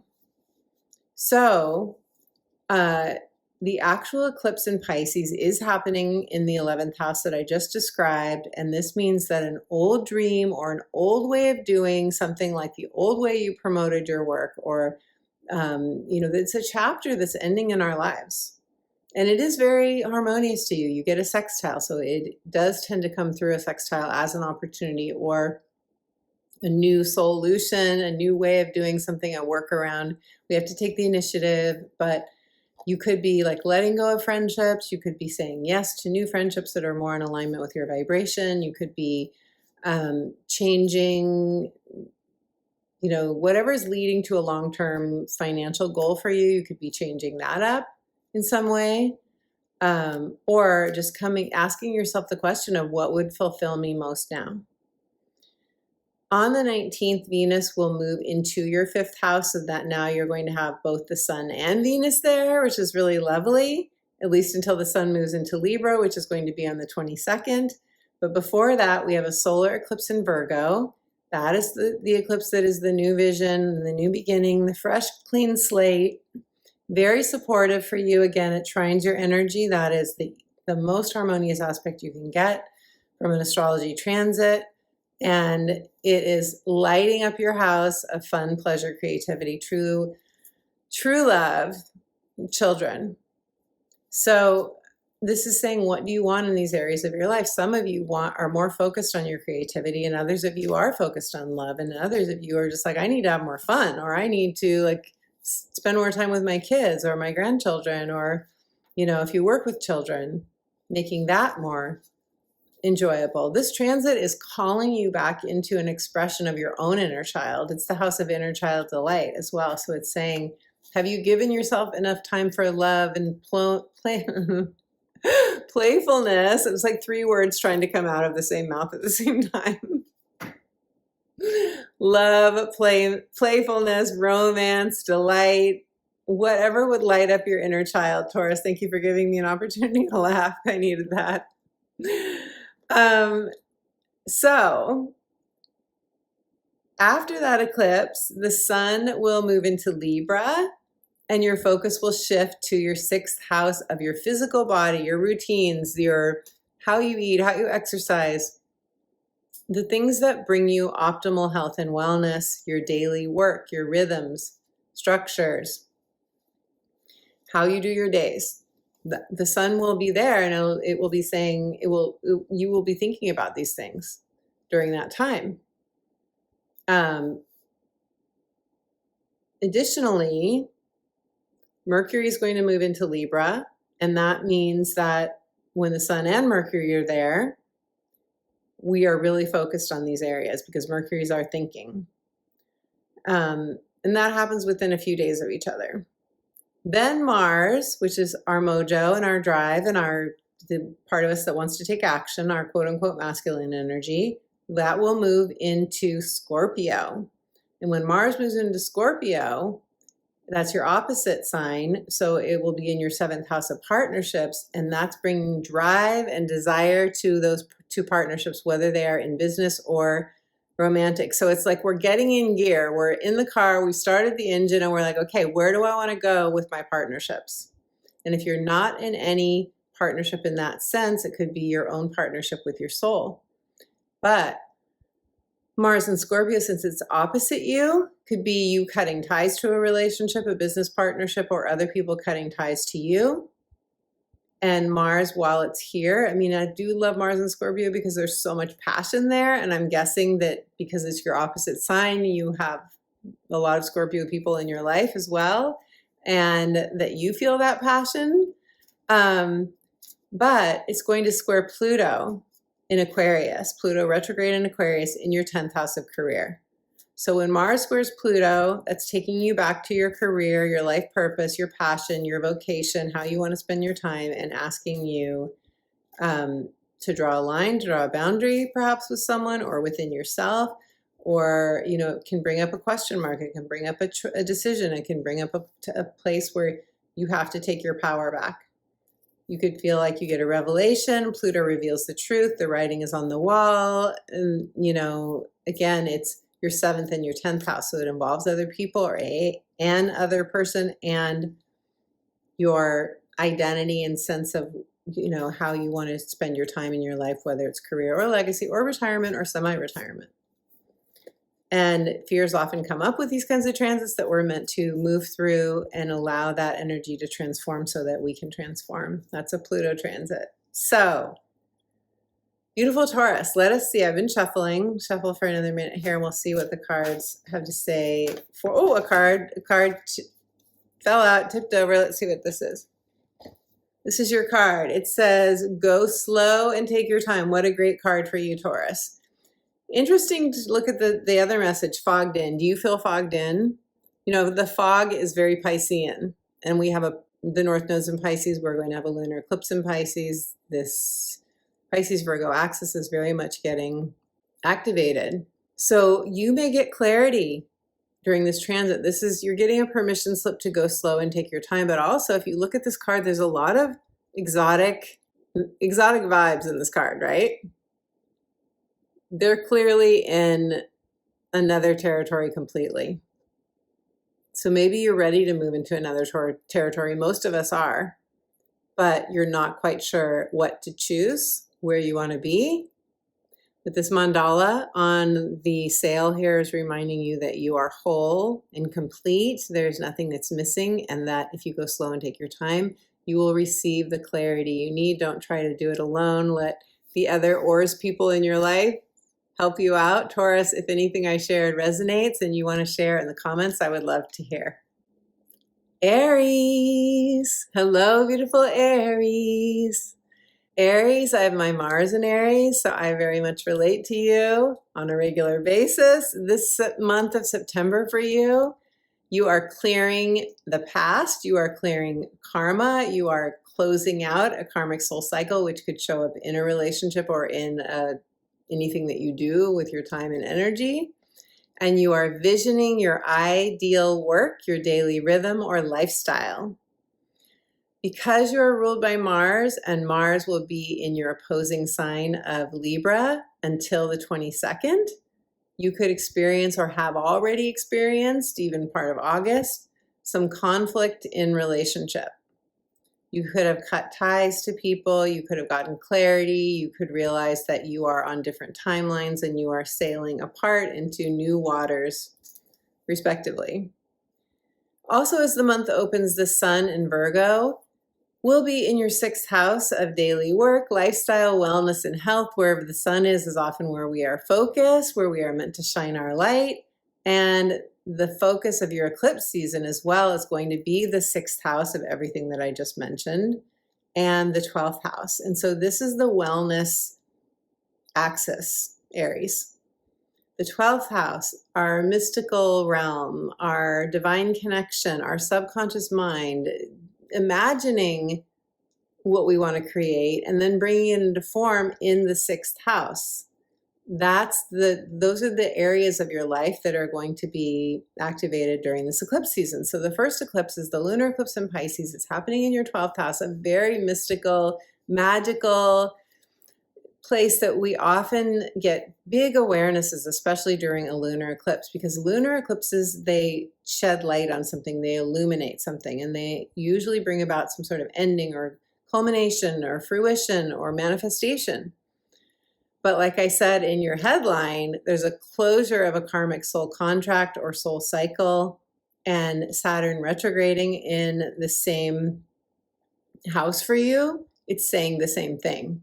Together, they are working to help you to clear out something that is no longer applicable for you. And that's great news, Aries. That's really great news to know that you are ending a cycle of Pisces energy, because Pisces energy on the light side, it is full of magic. It is full of what does my heart most want and what's my ideal, and what is kind of that gorgeous castle in the sky, so to speak, that we could create. But in this earthly reality, often there's a lot of ups and downs with that emotionally. And sometimes we get through that cycle and we say, well, the one thing that my heart most wanted, I didn't experience. And that's true for some of us. And so I'm saying that so that you know that you're not alone if that's true for you, but also remember try to go back and look at how you've grown, because that's 12th house energy. 12th house energy grows us exponentially, transforms us beyond what we ever thought as humans how we could transform. And it allows us to help other people and channel psychic messages and be the light, so to speak, for ourselves and for others. And I don't mean in servitude, I mean in service. And that is one of the things that we're learning too with this closure of the Pisces energy, Saturn retrograde with its last stand, so to speak, in Pisces, and also your lunar eclipse in the 12th house. We're learning to realize where we've over-sacrificed, where we've given too much, where we haven't counted our own needs in a way that we need to feel like our cup can be full too. On that note, I'm going to take a breath and fill up my lungs. Okay, so that's the first eclipse. The second eclipse is a solar eclipse, which is new beginnings, fresh starts, a new vision, and that is happening in your 6th house of daily work, lifestyle, health, habits. This is when you are meant to clear out anything that is not in alignment with your vibration. Foods that you eat, perhaps for some of you, or ways that you move your body or don't move your body. I mean, Aries, you're usually really good at making sure that you exercise and move your energy. Aries people have to do that. But sometimes, you know, we get off that plan, and it's not just that. It could be that your work has, that maybe you stayed in a job for the paycheck. Maybe that hasn't, and that's not a job you want to do anymore. Maybe you have compromised something in your lifestyle because it had benefits. Not all of you are going to change these things, but there is a soul nudge to ask yourself what inspires you in these areas of your life right now. How do you want to change your life? How could you live more radiantly by your own inner rhythm? The sixth house is the house of our inner rhythm, and it also involves pets. If you have a pet, or you want a pet, or you want to make some sort of change with your pet, that could happen in this house as well. And also Mercury and Venus will be in Virgo, so they will be in this house as well. And that's just that's like, well, how do you want to expand in this area? And this could affect your relationships with coworkers, with bosses, everything else that I mentioned. The sun will move into Libra in your 7th house of partnerships, Aries. And this is shining light in your partnerships. So this is lovely. Mars has already been here for a good part of this month and part of August, a lot of August. So you may have had some conflicts with people or a person. You may have cut ties to a person or a relationship. You could have had some conflict in a relationship. But with the sun moving into Libra, there is hopefully a boost, something that feels very good for you here. Maybe it's restoring peace where there hasn't been peace with Mars here. Mars is going to move on into Scorpio. That's your 8th house of power and control, emotional attachments, death and rebirth, transformation. It's the house in which we want to hold on to what we have. But with Mars here, Mars can say, we got to cut ties to this, that, or the other thing. If you have gone through a breakup with someone, you could be dividing up some assets or resources. You could be very passionate. This is a passionate house, Aries, as you well know. And you could be, taking your relationship to the next level, where maybe you haven't been sharing resources and now you are. Maybe now you are you're taking your relationship to the intimate level, or maybe you're moving in together. You could be changing your assets up in some way, selling something, buying something. Same with investments, same with the idea of paying off debts, selling real estate, buying real estate. Basically, with Mars here, our motivation and our drive is here. Yours will be here in the 8th house, and it could be an inner transformation for you. Mars in Scorpio is going to square Pluto in Aquarius, and when it does that, it is going to bring up perhaps a power dynamic between you and another person. It could be you and a friend, because Pluto in Aquarius is transiting your 11th house. It could be something that you do on social media. If you have a platform, if you put a message out to the world, if you have your own business that you brand or promote. Mars with Pluto intention, sometimes that's a fear coming up, sometimes that's someone else acting deceptively. Often it involves boundaries that we need to draw within ourselves, within our own behavior, or with another person. So let us see now, beautiful Aries, what the cards have to say for you. For your month of September, it's a moving and shaking month. It's one in which I think a lot of you are going to experience some sort of transformation, especially with a lunar eclipse in the 12th house and Saturn retrograding in the 12th house. You could definitely go through a shedding of a skin, or feeling that you are awakening in some way. Aries, your card is trust that there is a divine plan. Desert passage. Have you been going through a desert passage? You are on a journey. Often the desert is part of what we go through when we're on a journey. Some of you could feel like you have gone through a dry spell. Some of you could feel like you just need to have your thirst quenched. That's a metaphor, but it could be in a lot of different ways that this is happening. But this is the divine coming in to tell you, trust, trust, trust. That's an 8th house thing too. And your 8th house is being activated with Mars there this month. And trust is a really great piece of advice for an 8th house Mars transit. If you want to claim that you are on a divine path with a divine plan, let us know in the comments below. You will not be in a desert passage forever. It's part of the journey. Trust the process. Pisces. Hello, beautiful Pisces. Pisces, this is a big month for you. This is going to be a month for you of emotional freedom, where you are invited to say yes to you. You have permission to let go and begin a brand new life chapter. So woohoo, I'm excited for you, beautiful Pisces, and I'm excited to tell you what you can expect with eclipse season and Saturn retrograding back into your sign.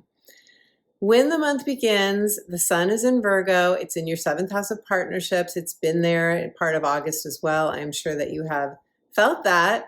And that's a lot of energy that is in your 7th house. But not only that, we've got some other Virgo planets in Virgo moving into your 7th house. So your 7th house is really lit up this month. And that is, of course, your partnerships with people romantically, but also, and I know we're not all in a romantic relationship, but it can be anyone in your life that you spend a lot of time with, whether it's through work, through business, or through your, a romantic relationship, or people that you have their back, they have your back. Sometimes it's family members. Now, eclipse season is happening on your 1st house and the other's 7th house axis. In other words, is you and your relationships. And it could be your relationship with the divine as well. And so this is a big deal. It's a really big deal. And Pisces, I know that we have had Saturn and Neptune in your house. Neptune was in your sign. Neptune was in your sign. I believe it was 2011 when it began. And so that's a whole era. That's a whole era of Neptune and Pisces that we have moved through. Now, Neptune will go back into Pisces in October, but we'll talk about that in October. In September, Saturn is starting this off. Saturn is starting off this, let's go back into Pisces. Let's wrap up anything that we need to wrap up. And for some of you, that's a grief process. For some of you, you've already let go of something. For some of you, you're deciding this month, do I want to go back to a job that maybe you took a sabbatical from? Do I want to go, reignite that relationship? Do I want to this is most likely going to have to do with a role that you play in your life, a sense of your identity. It could be a role in business or your profession, or how you've been spending your time, or a role in your personal life. And so this could be a month of real contemplation for you, real connection. Some of you could be coming up against a deadline where you have to tell somebody, am I coming back or am I not coming back? You could be deciding if you want to retire. You could be deciding if you want to start your own business or do something that feels more aligned with your passion, some of you. So that's where the sun is when we start the month. But then, of course, the sun will be there during the eclipses as well. And the lunar eclipse in your sign is in your 1st house of identity. And all the things that I just described are appropriate and pertinent to what your experience might be. We are meant to release self-sacrifice. We are meant to trust the process, to co-create what our heart most wants with the divine through our imagination, through all the spiritual tools that we have, meditation and visualization, and the things that we do to become aware of what our heart most wants and bring it into earthly form. Saturn, like I said, is going to retrograde back into your sign. This is the last go around for 29 years. And so it's a really good time to ask yourself, what do you really want? And what is integrity for you now? Because integrity is that question mark of what aligns with you and what doesn't. And if you are thinking about going back to something, whether it's a relationship, a job, or something else, a good way of moving through that energy is to think about the word integrity, but also think about what lights my heart up? Does it light my heart up to go do this other thing again, or to reconnect with that person, or to, make a decision that will put me in the same energy that I've been in? Or you could have changed, you probably have changed and transformed quite a bit yourself, and maybe another person or an environment or something else has also changed. And so you are a fit. The question is, are you a fit for what your heart is pulling you toward? Or are you feeling duty bound, feeling that Saturn responsibility commitment? Are you feeling like, on a soul level, I've committed to that person, I need to stay with it, but I don't want to stay with it? That's a red flag, because this is karmic closure. This is endings of soul cycles. This is us allowing those commitments that we had to people on a soul level. If it doesn't feel in flow anymore, it's probably time to close that out. It's been completed. You have completed that commitment to that person. The solar eclipse in Virgo, and also where Mercury and Venus will be, is in your 7th house. And so this is asking you to tune into a new vision for partnership for you, whether it's partnership in business, your personal life, romantically, or with people that you love to spend time with, a vision that will fill your cup, Pisces. The South Node is there during that solar eclipse, is conjunct the Virgo, and it's in the Virgo energy, it's co-present. So what does that mean? It means that we are meant to cut out anything that is self-sabotaging or that is overgiving or being in servitude rather than service, being too perfectionistic, over analytical, etc. Basically where we're draining our energy. And I'm going to take a breath. And the sun in Libra the sun will leave Virgo and enter Libra on the 22nd of the month and move into your 8th house of intimacy. And this brings up issues of power and control, emotional attachments, finances, money, the things that we, our investments, if we have investments, our real estate, if we own a house, any resources that we share with other people, and also sexual intimacy, deep emotional intimacy. So you could find yourself with the sun here being more focused on any of those things and thinking about paying off debt, selling assets, reworking investments, or, attending to an intimate relationship in your life. And then Uranus is going to retrograde in Gemini, and that's in your 4th house of home and family. So Uranus going through your 4th house is asking you the question of, are you happy in your home family situation? It could have to do with a relationship with a family member, or it could have to do with your actual home. But do you still want to live there? Are you happy there? Are there any relationships with people connected to your home, like roommates, or your relationship with the location in which you live? Anything there that you want to feel freed of or liberated from?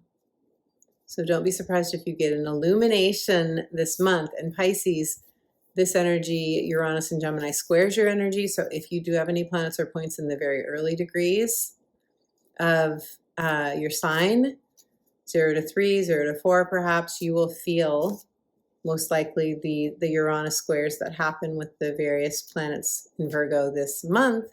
And those squares do move us into action. They can be disruptive. They can bring shocks. That is not fun. I know. I just went through that myself with the Virgo new moon. That was, at 0 degrees, low degrees. I went through it myself. It was not easy, but it did take me through a transformational process emotionally that it's those, this as a water sign. I have a lot of Cancer water in my chart. Water signs, when they go through those emotional purging, we come through it stronger. So whatever you go through, you're going to come through it stronger and more evolved as a result, Pisces. So if you want to leave me a comment and let me know, let all of us know, because we all, that's why I say this is a like-minded community, because we can support each other, and we all get inspired by, or are able to give support to those of us who need it. Because I know Pisces people, this is going to be an intense month for Pisces people. Most of you. If you've already been through a major transformation, then perhaps not as much. But let's see what the cards have to say for you. Beautiful Pisces. Your card is support is all around you. You have fellow travelers. This card is showing you that you're on a journey. There's a rainbow, and all of the nature spirits, the animals, the divine helpers, the alchemists of the world, the wizards. Pisces, you have a very deep, active, fertile imagination. And a message in this card is to activate that. Let your imagination imagine what your heart most wants. Imagine your rainbow. Feel what it feels like to move into a new atmosphere. And begin to look for and ask Spirit to show you the support that is all around you. Through this support, you will realize you're not alone, and you will receive the care and feeding and nurturing that you need for your heart to soar, beautiful Pisces. Aquarius, Aquarius, beautiful Aquarius. You are going to experience this month of September in a transformational way. You are meant to free yourself from the inside out. So let's break this down. Saturn, your co-ruler, is retrograding back into Pisces in your second house of earned income, material security, your sense of deserving, and your self-worth. A retrograde of Saturn here is saying, go inside, get connected to your emotions. Is there anything around material security, money, self-worth that needs a shift, needs to be shifted? And there's a karmic closure here for some of you. Some of you may be at the end of a chapter of how you did earn money or how you did relate to yourself. And you may be bringing more self-love in. That is very much encouraged by this transit. Uranus, your other co-ruler, is retrograding in your fifth house of creativity, love, romance, and children. So this is what I mean when I say freeing yourself from the inside out. Uranus wants to free and liberate us, and this transit is happening in your fifth house of pleasure and romance and beauty. And, you know, the fifth house is the house that's connected to our hearts. It's a retrograde of Uranus, and Uranus is trying to free and liberate you to, you know, oftentimes when we have a Uranus transit in the fifth house, we meet people that we wouldn't usually meet. We have unusual tete-a-tete, so to speak. I know that some of you are very much partnered, married, and so on. And so, you know, I'm not talking just romantically, but Uranus can throw in, you know, discombobulating moments as well. Now, you are getting a trine from your energy Aquarius to the Gemini, Uranus and Gemini, so it's probably been quite lovely for you. If anything, it would have really stimulated your creativity. It's early. Uranus just moved into Gemini in July. It's very early. We're just getting a taste of it. But with it going retrograde for the first time, that's sometimes a rethinking, because Uranus is our, you know, our mental awareness, but as it is connected to the cosmic intelligence. This is a great time to get new ideas, creative ideas. This is a great time to get those epiphanies, to have some sort of creative awakening. That could happen for you, or it could come through a love or a romance, or you could just be having so much more fun with the children in your life. Venus in Leo. Venus is in your seventh house of partnerships. I love this for you, Aquarius. This is really, really lovely. And Venus will be here until the 19th of the month. The sun in Virgo, and the sun, of course, we begin the month with the sun in Virgo, and the sun will be in Virgo until the 22nd. That's in your eighth house. There's a lot of planets this month that are transiting your eighth house. What does that tell us? The eighth house is the house of power, control, transformation, emotional attachments, emotional and sexual intimacy, shared resources with other people, where we share money, time, and resources. So resources, I said it twice. So these videos are long. They are long. They are long. I love doing this for you guys, but at this point, yeah. So the sun and the other planets in Virgo, that will be in Virgo, Mercury, Venus, all in your 8th house. What does this tell us? I mean, Venus, it is going to move into your 8th house when it does move into Virgo. That's really lovely to have Venus transiting your 8th house. I just feel like there's a lot going on here. You could be selling some property. You could be reaping getting a return on your investments that you really like. The stock market is doing quite well right now, even though it's going up and down a little bit, but it's doing very well. You could have a benefactor. You could have someone in your life that is gifting you with resources. Some of you could be like selling a business, or, your partner could be. So, or you could just be having a very sweet time in your intimate life. But with the Sun and Mercury and Venus this month in your 8th house, it could be transformational in a very loving way. It could be transformational in that something's being illuminated for you, Aquarius. Something is coming to light. Now, let's talk about eclipse season for a moment, because the first eclipse will be the lunar eclipse in Pisces, and that's a washing away, a letting go, a releasing, and that's happening in your 2nd house of money, self-worth. And we already talked about Saturn, how that's kind of closing something out here for you. Well, basically the lunar eclipse is doing the same thing.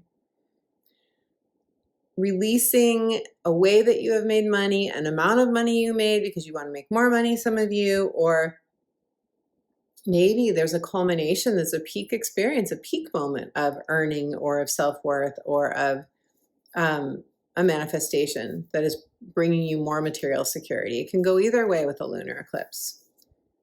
But the way you've been doing something, for a lot of us, that is closing out.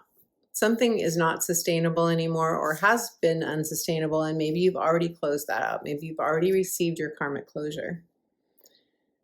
The solar eclipse in Virgo in your 8th house, I just talked about the 8th house, right? Transformational, reclaiming your power, a new vision for your long-term assets or wealth, whatever wealth means for you, a new vision for how you share resources with other people or for your partnership if you have one.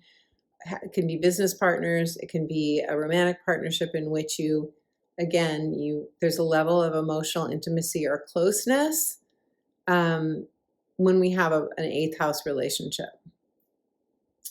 And the equinox is happening wherever you are on the planet. There's an equinox, right? Either fall or spring, depending on where you are.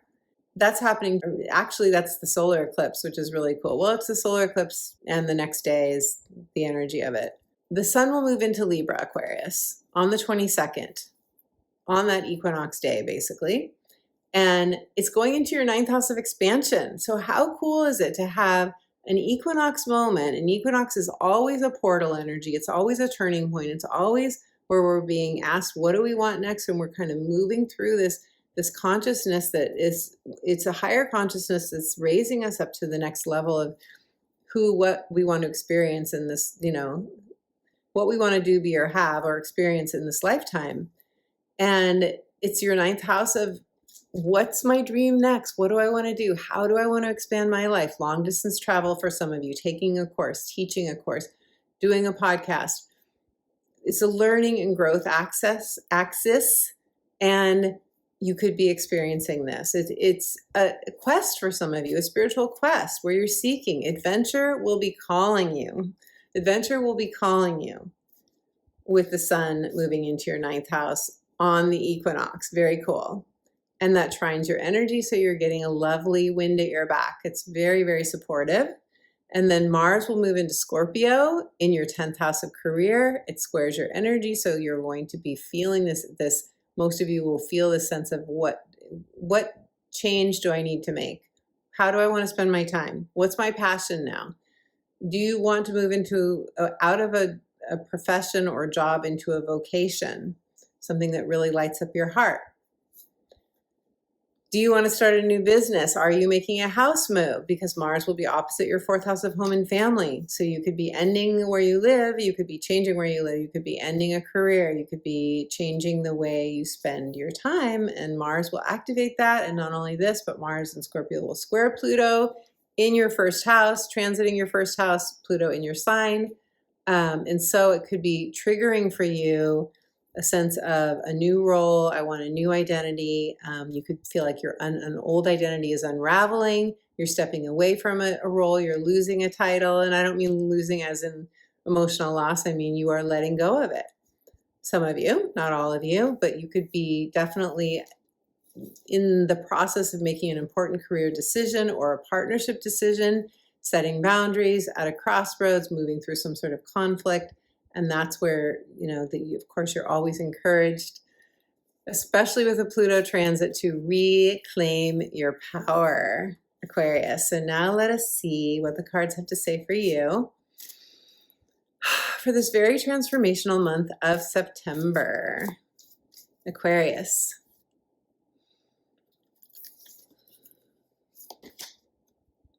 Tread thoughtfully, narrow pathway. Some of you could feel like you are on a narrow path. I love the image of this sort of bridge that's curvy, so we have to be flexible, right, when we're going across this bridge. Some of you may need moments of going into the clouds, so to speak, into the ethers, into your imagination, to transcend something going on so you can get a bigger view, a wider vista of what's happening. That's part of the 9th house transit of the sun that you will be experiencing when the sun moves into Libra.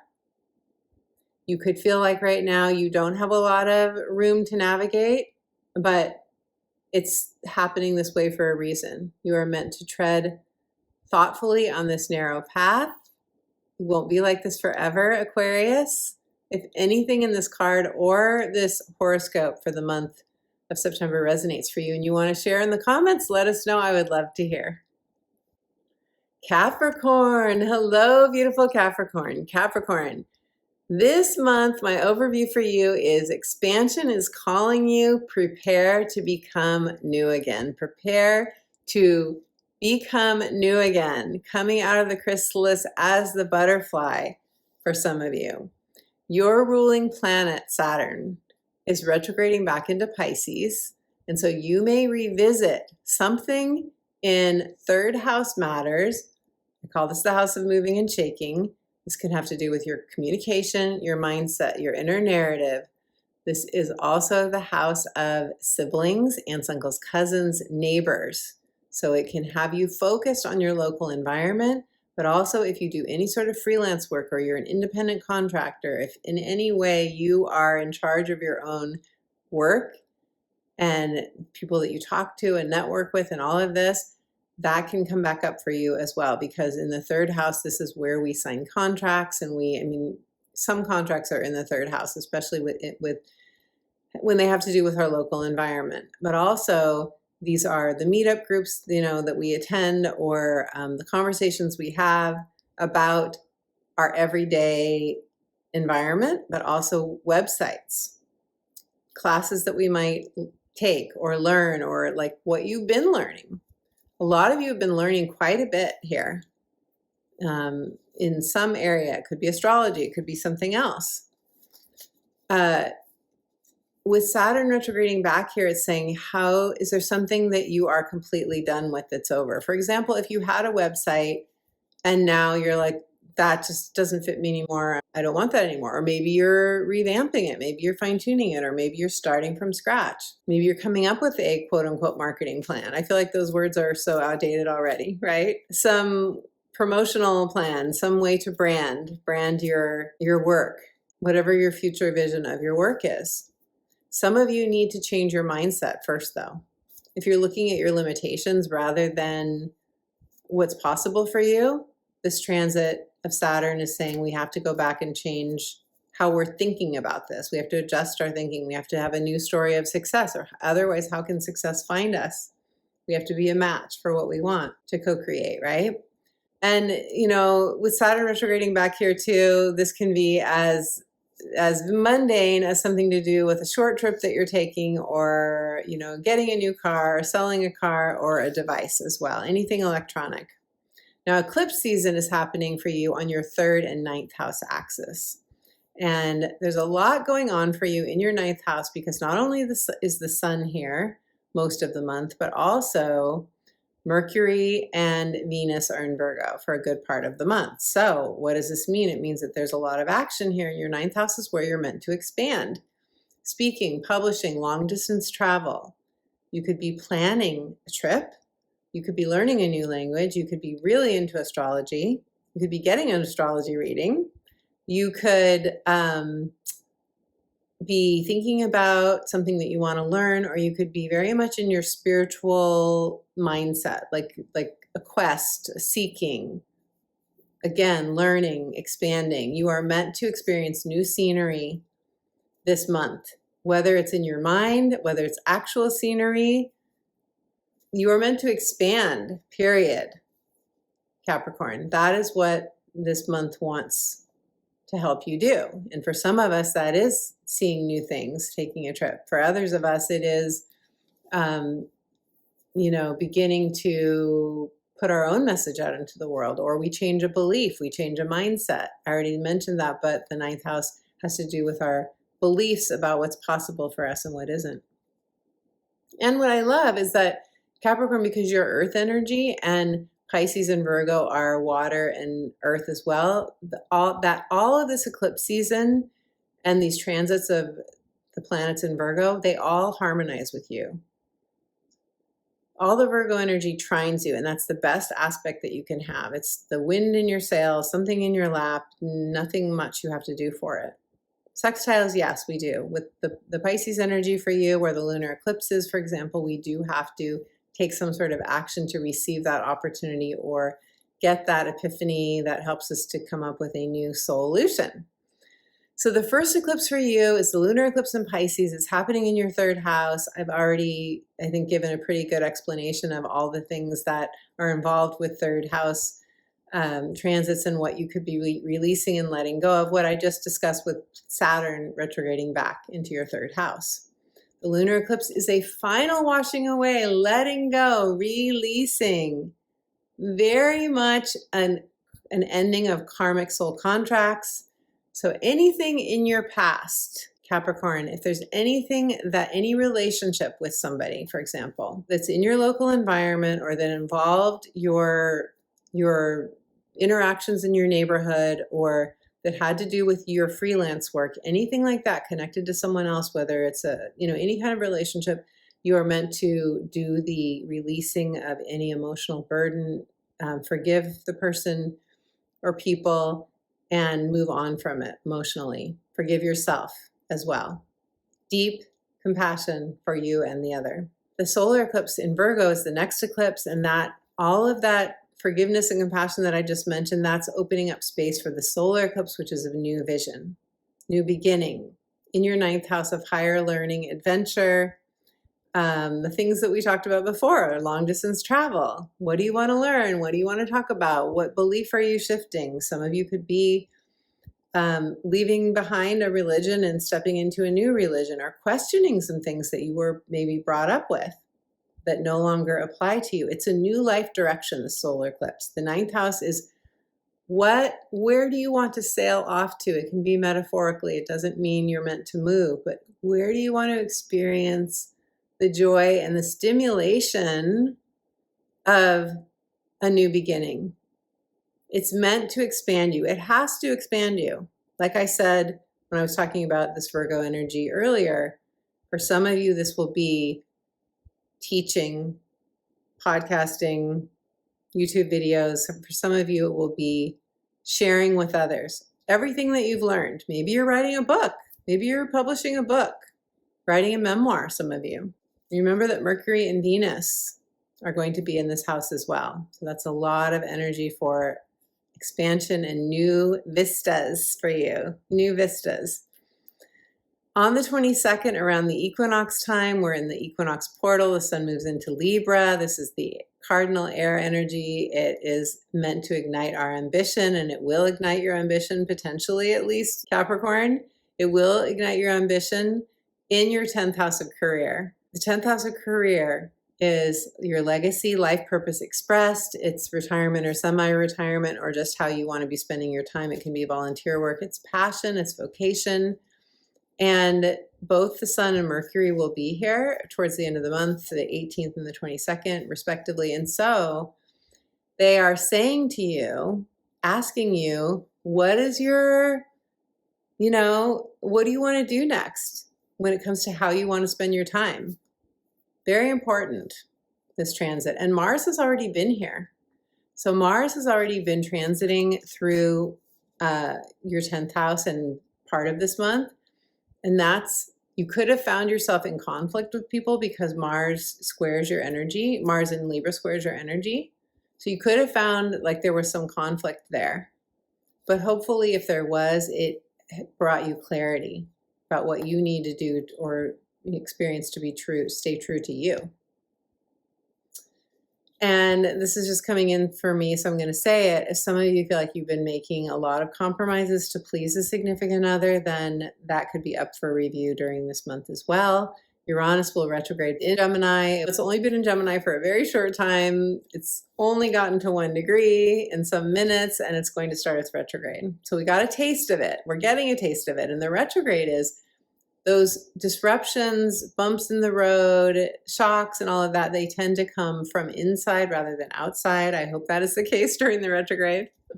This Uranus energy in this retrograde, which can be felt more intensely on the day that it retrogrades, is happening in your 6th house of daily work, lifestyle, and health. You see, Capricorn, I know this is nothing new to you. You are meant to you have been meant to change up your work life in some way. With Uranus transits, that's going to happen. When it happens depends on the degrees of the planets and points that are being activated by this Uranus and Gemini transit.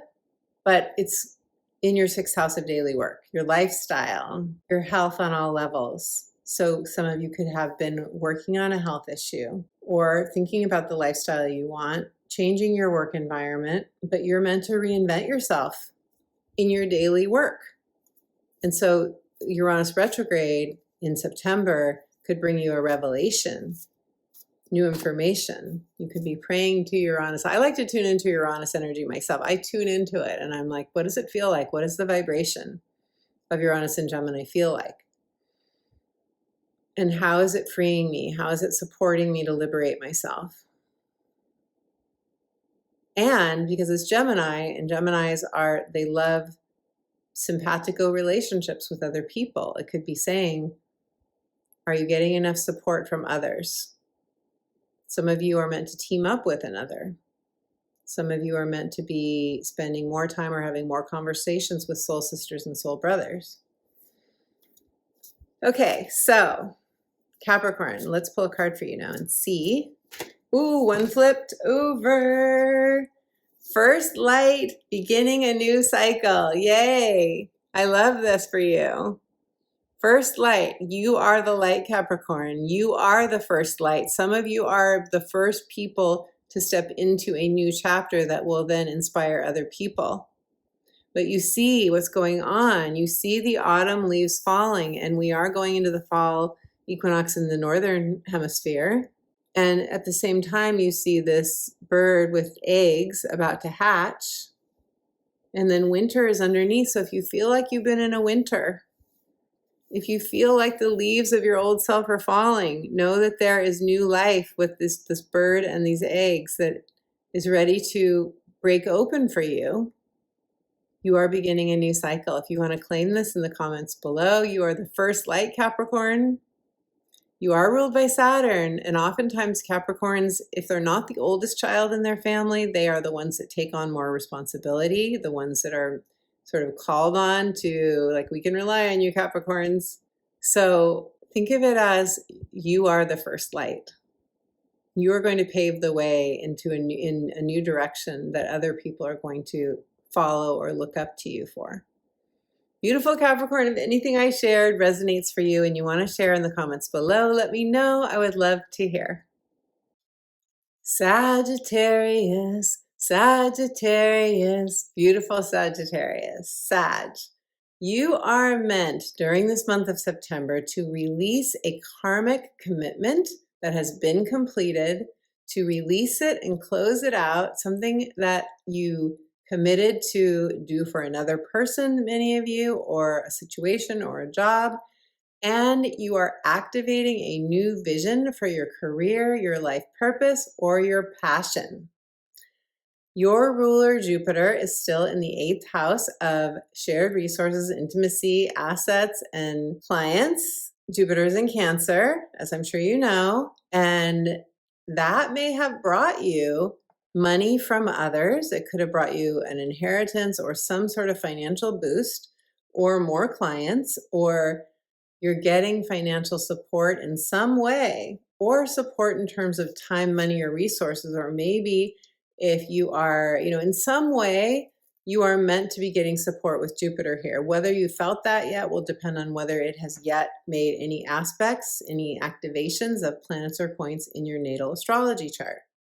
Now, the month begins with the Sun in Virgo in your 10th house of career. We're getting a lot of Virgo energy in the 10th house. And so this month, so that tells us, and it's not just career, it's legacy, life purpose expressed, passion, vocation, how you want to spend your time. For some of you, it could be retirement or semi-retirement. The Virgo energy for you, Sag, because you're both mutable energies, it squares your energy and this puts you into action. You're going to feel most likely this month that you are taking some sort of action, making a decision. You could feel like you're at a crossroads. Because it's your 10th house, that can filter down to your 4th house as well, depending on whether those planets in Virgo are activating any planets or points in your 4th house. So know that could be going on for you alternatively. Eclipse season will be on your 4th and 10th house axis, home and family, roots, belonging, career, life purpose, passion, legacy, all the things that I mentioned before, retirement for some of you. So the first eclipse that we're going to have is a lunar eclipse in Pisces. This is letting go, letting an old life phase wash away, release. I release and I let go, emotional cleansing and clearing in your 4th house of home and family, childhood conditioning, and ancestral healing, the mother line, a karmic soul cycle or lesson completing. So you are meant to release any obligation or duty or sense of, I have to take care of what this person in my life wants, especially in this 4th house arena. And of course, it can be any arena, but the idea with a lunar eclipse in Pisces is saying no more sacrificing yourself or your well-being for something that in your 4th house, something, it could be related to a home, it could be related to a family member, it could be related to a responsibility that you've always felt to a specific person in your life since childhood. Saturn retrograding in Pisces further brings this point home because it's retrograding in the same house and it's giving us one last pass at these energies saying, do you still want to keep doing this? Are you sure that it's sustainable for you? Are you sure that it's feeding your energy? Are you being more in servitude than service? Really, it wants us to be honest with ourselves about this. Sad to have to take a breath. So the solar eclipse, though, is a new beginning. That's a fresh start. That's a new vision. And that is in Virgo, and that is also where Mercury and Venus will be this month, for part of the month anyway, in your 10th house of career. So going back to your 10th house of career for a second, that's where, it's like there is an open place for you to decide. We could call it a portal. We could call it a timeline shift. You are in a time of where you are meant to decide, what do I want to do? How do I want to spend my time? How do I want to spend my precious life? Do you have a vision for your career? If it's okay if you don't, it's Pisces energy, and sometimes we can feel confused or lost or at sea with Pisces energy. But it's a launching point for you in terms of your decision-making process, this solar eclipse. It's a south node eclipse, so that means we're also meant to release the shadow of Virgo energy. Overanalyzing, perfectionism, it has to be a certain way, I have to please others, I have to get the approval of others, servitude versus service. The sun will enter Libra on the 22nd, and that will go into your 11th house of fulfillment, hopes, wishes, and dreams. This is also tells us when we have planets transit the 11th house, it's a cycle is complete. It's the World card in the tarot. You've graduated, you've completed a cycle. Now is your dream? Now what do you want to do? Some of you, it's branding or promoting something new, a business or a message. It could have to do with something that you do online. It could have to do with technology, or you use technology, or you use social media. It also can be related to long-term financial gains, friendships, supporters, gathering a dream team together. Finding your allies, finding the people that will support you, communities, groups. So that's really lovely because it sextiles your energy, Sag. Libra energy is air to your fire. That's very, very supportive. And then we have Uranus retrograding in Gemini in your 7th house of partnerships. Gemini is, of course, your opposite sign. And so Uranus is going through your 7th house saying, we've got to change up something in the way we do relationship, the people with whom we have relationships, a partner, whether it's business or romantic. Maybe we haven't been partnered for a long time. Uranus going through your 7th house is saying we've got to change up our relationship life in some way so that it's not stagnant. You're meant to free and liberate yourself here. It's turning retrograde Uranus, so that is usually we get the more inner revelations and aha moments rather than the very disruptive external kinds of jolts. But that will be different for all of you, how you experience it, because that's just how it works out. And also depending on your planets and points. I talk about the planets and points who will be most affected for the eclipses in the first part of this video. So if you want to know that and you haven't gotten that information, go back and check that out. And I am now going to pull a card for you, beautiful Sag. Sagittarius. Miracles. If you don't know how you're going to make something happen, release it to the divine. Expect the wondrous to emerge. You may want to do some prayers. You may want to literally do sort of an Aladdin's magic lamp kind of ritual. You may want to start focusing on a miracle mindset. I don't know how, I don't know what, if there are any, and this, I'm saying you can be saying these words. If there are any spiritual guides that you work with, any angels, any archetypal spiritual leaders that you want to magnetize, align with in your energetic frequency to bring about a miracle. But this is saying a miracle is on its way to you. As long as you're in that miracle mindset, you can receive that miracle. You don't need to know how. Expect the wondrous to emerge. If you want to claim your miracle, in the comments below, let us know, Sag. I would love to hear. Scorpio. Hello, beautiful Scorpio. The month of September for you, my overview for you is a new vision for fulfillment. The current dream of your life. The world is your oyster. What do you want going forward? How do you want to experience the joy of life, and what would fulfill you? This is what this month is asking you to contemplate, to begin to conjure up for you, to begin to co-create. But also Mars in your sign towards the end of the month is going to activate your drive and your mojo. So that's really good news. Now let's break it down. The sun will be in Virgo for a lot of this month, and that is going to be in your 11th house of the world is your oyster, hence my overview that I just gave for you. Your life force is being activated.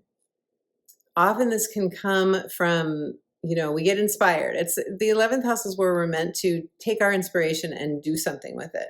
So a vision, a dream, who's supporting you, allies, creating a dream team, collaborating with others, finding an online community or people that you know that you can talk to, what you want to do, hiring a coach.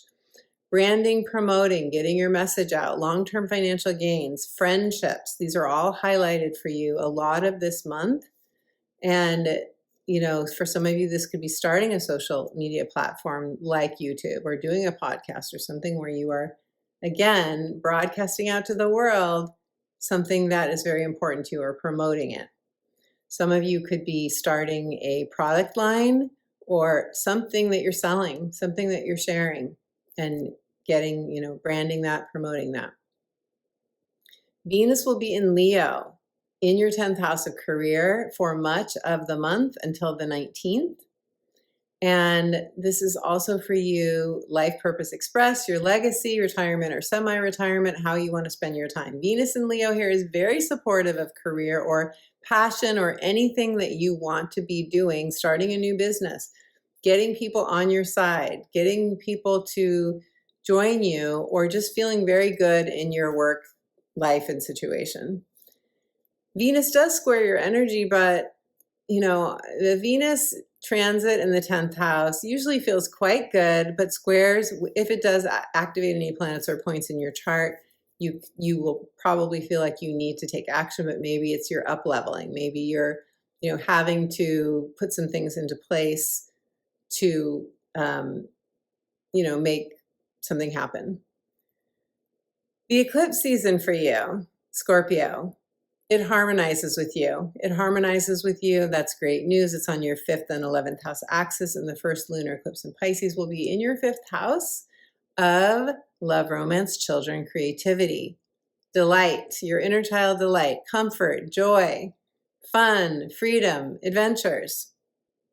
So with a lunar eclipse here, it's asking you, are you closing out a phase of your life or ending a soul contract or, you know, bringing something to fruition that has to do with a creative project or has to do with, you know, maybe you use, you know, your artistry or creativity in your work. Maybe there's something closing out with a child. Maybe a child's going off to college. Maybe you want to have a child, because a lunar eclipse can be a fruition. It is a full moon, but also an eclipse. So full moons can bring manifestations, but they also often bring closure or some sort of revelation or illumination, some sort of truth that we didn't see before. Also love and romance. Any of this could be happening in love and romance for you. And then right 2 weeks later, we're going to have the solar eclipse, and all the dates are in the first part of this video where I go through each of the transits individually. But the solar eclipse will be in Virgo in your 11th house. And that is the dream. That's what will bring you fulfillment. That's gathering your people, putting your work out in terms of your branding and promotion. All the things I talked about at the beginning of your horoscope when I talked about the sun in Virgo. And I really love that you're having this eclipse season on the 5th and 11th house axis, because these are houses of true joy and really being with the people that make us happy. It's friendships too, the 11th house. You know, finding those like-minded people that support you. So that's really great. And the solar eclipse is a new vision. It's a new beginning. So that's great news. Also, Scorpio, around the equinox, depending on your hemisphere, it will be the fall or the spring, the sun will enter Libra. And it's entering Libra in your 12th house. So this is a deep diving transit. It's where we can have intense dreams. It's the house of your inner mystic. Rest, renewal. The sun, transit of the sun in your 12th house is often where we are getting illuminations for sure. We are sometimes reprogramming our subconscious mind. We're realizing where we've self-sabotaged, but it's taking your focus inward so that you can receive those divine downloads that you're meant to get. And also it's where you could have a real wonderful awakening experience, divine union kind of experience with your spirit. And my book is about partnering with your spirit. So if that interests you, if that calls to you, the link is in the description box below. Mars will enter your sign, Scorpio. When Mars is in our sign, of course, that's transiting your first house if you are a Scorpio rising. And this is where we can get our mojo back if we haven't had it. If we haven't felt really invigorated, Mars here usually really gives us an extra boost of energy. We can focus on our physical health and vitality with Mars in our sign. We can be more assertive, advocate for ourselves more effectively, and it's going to possibly be bringing up where you want to focus on an identity or a role, or however you spend your time professionally or personally. It can also sometimes mean that you have conflict with another. That can happen because your first house is across from your seventh, and that means that Mars is opposing your seventh house energies, and that can mean that people that are important in our life are at the time important. They're not always significant others, but in the moment, it's like the person that we're talking a lot to, or negotiating something with. Sometimes there can be some discomfort or conflict there. But if so, you will move through it. And that's important to bring up because Mars in Scorpio will square Pluto, and that transit we could feel from the 22nd through the 27th. So that's several days.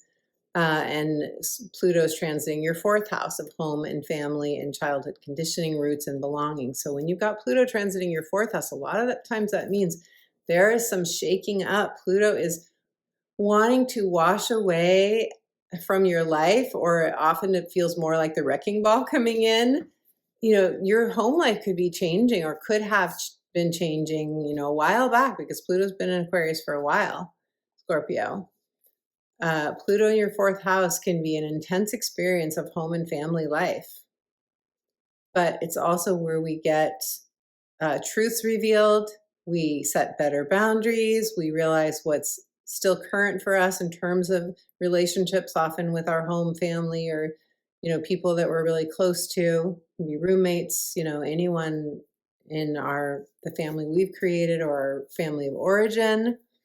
Pluto's the transformational planet. It wants us to transform from the inside out, and it will bring up fears, and definitely do the purging, the processing of that fear, because that's what Pluto wants us to do. Set boundaries, trust the process, realize where someone doesn't have our back and we need to cut ties or we need to distance ourselves, and do the work on our own fears.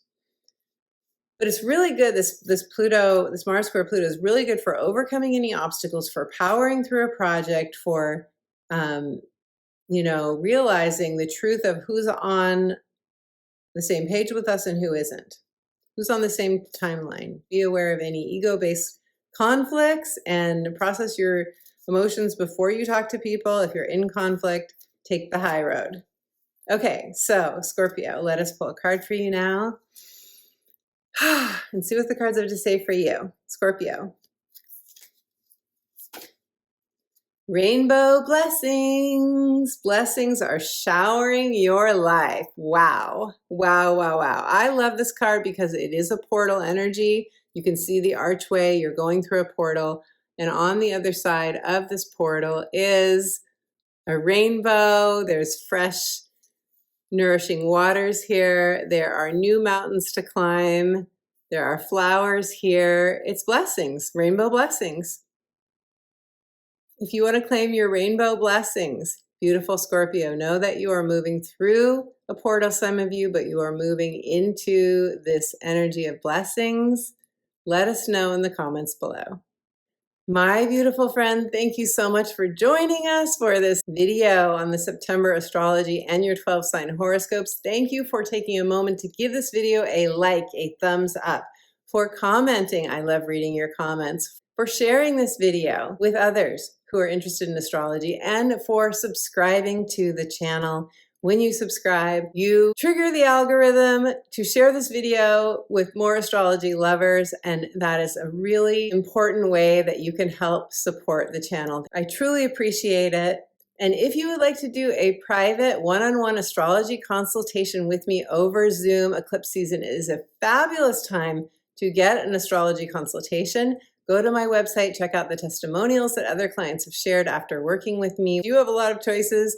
Well, we can do a 1-hour natal chart reading. You can do a 90-minute astrology consultation. I've got life purpose, heart's desire, relationship harmony. I also offer clarity coaching sessions. The links to both my astrology consultations and my coaching offerings are in the description box below. And I look very much forward to meeting you on Zoom. If you'd like to receive my free gift, that is a soothing guided meditation. It is meant to connect you with your divine, unconditionally loving spiritual presence. Go to my website, subscribe for free to my weekly inspirational astrology updates. You will get those before they go out on social media, and you will also receive your free gift instant download at the same time. Let me know your thoughts, your feelings about September's astrology and eclipse season. I love hearing from you, and until my next video, I am sending you all my love.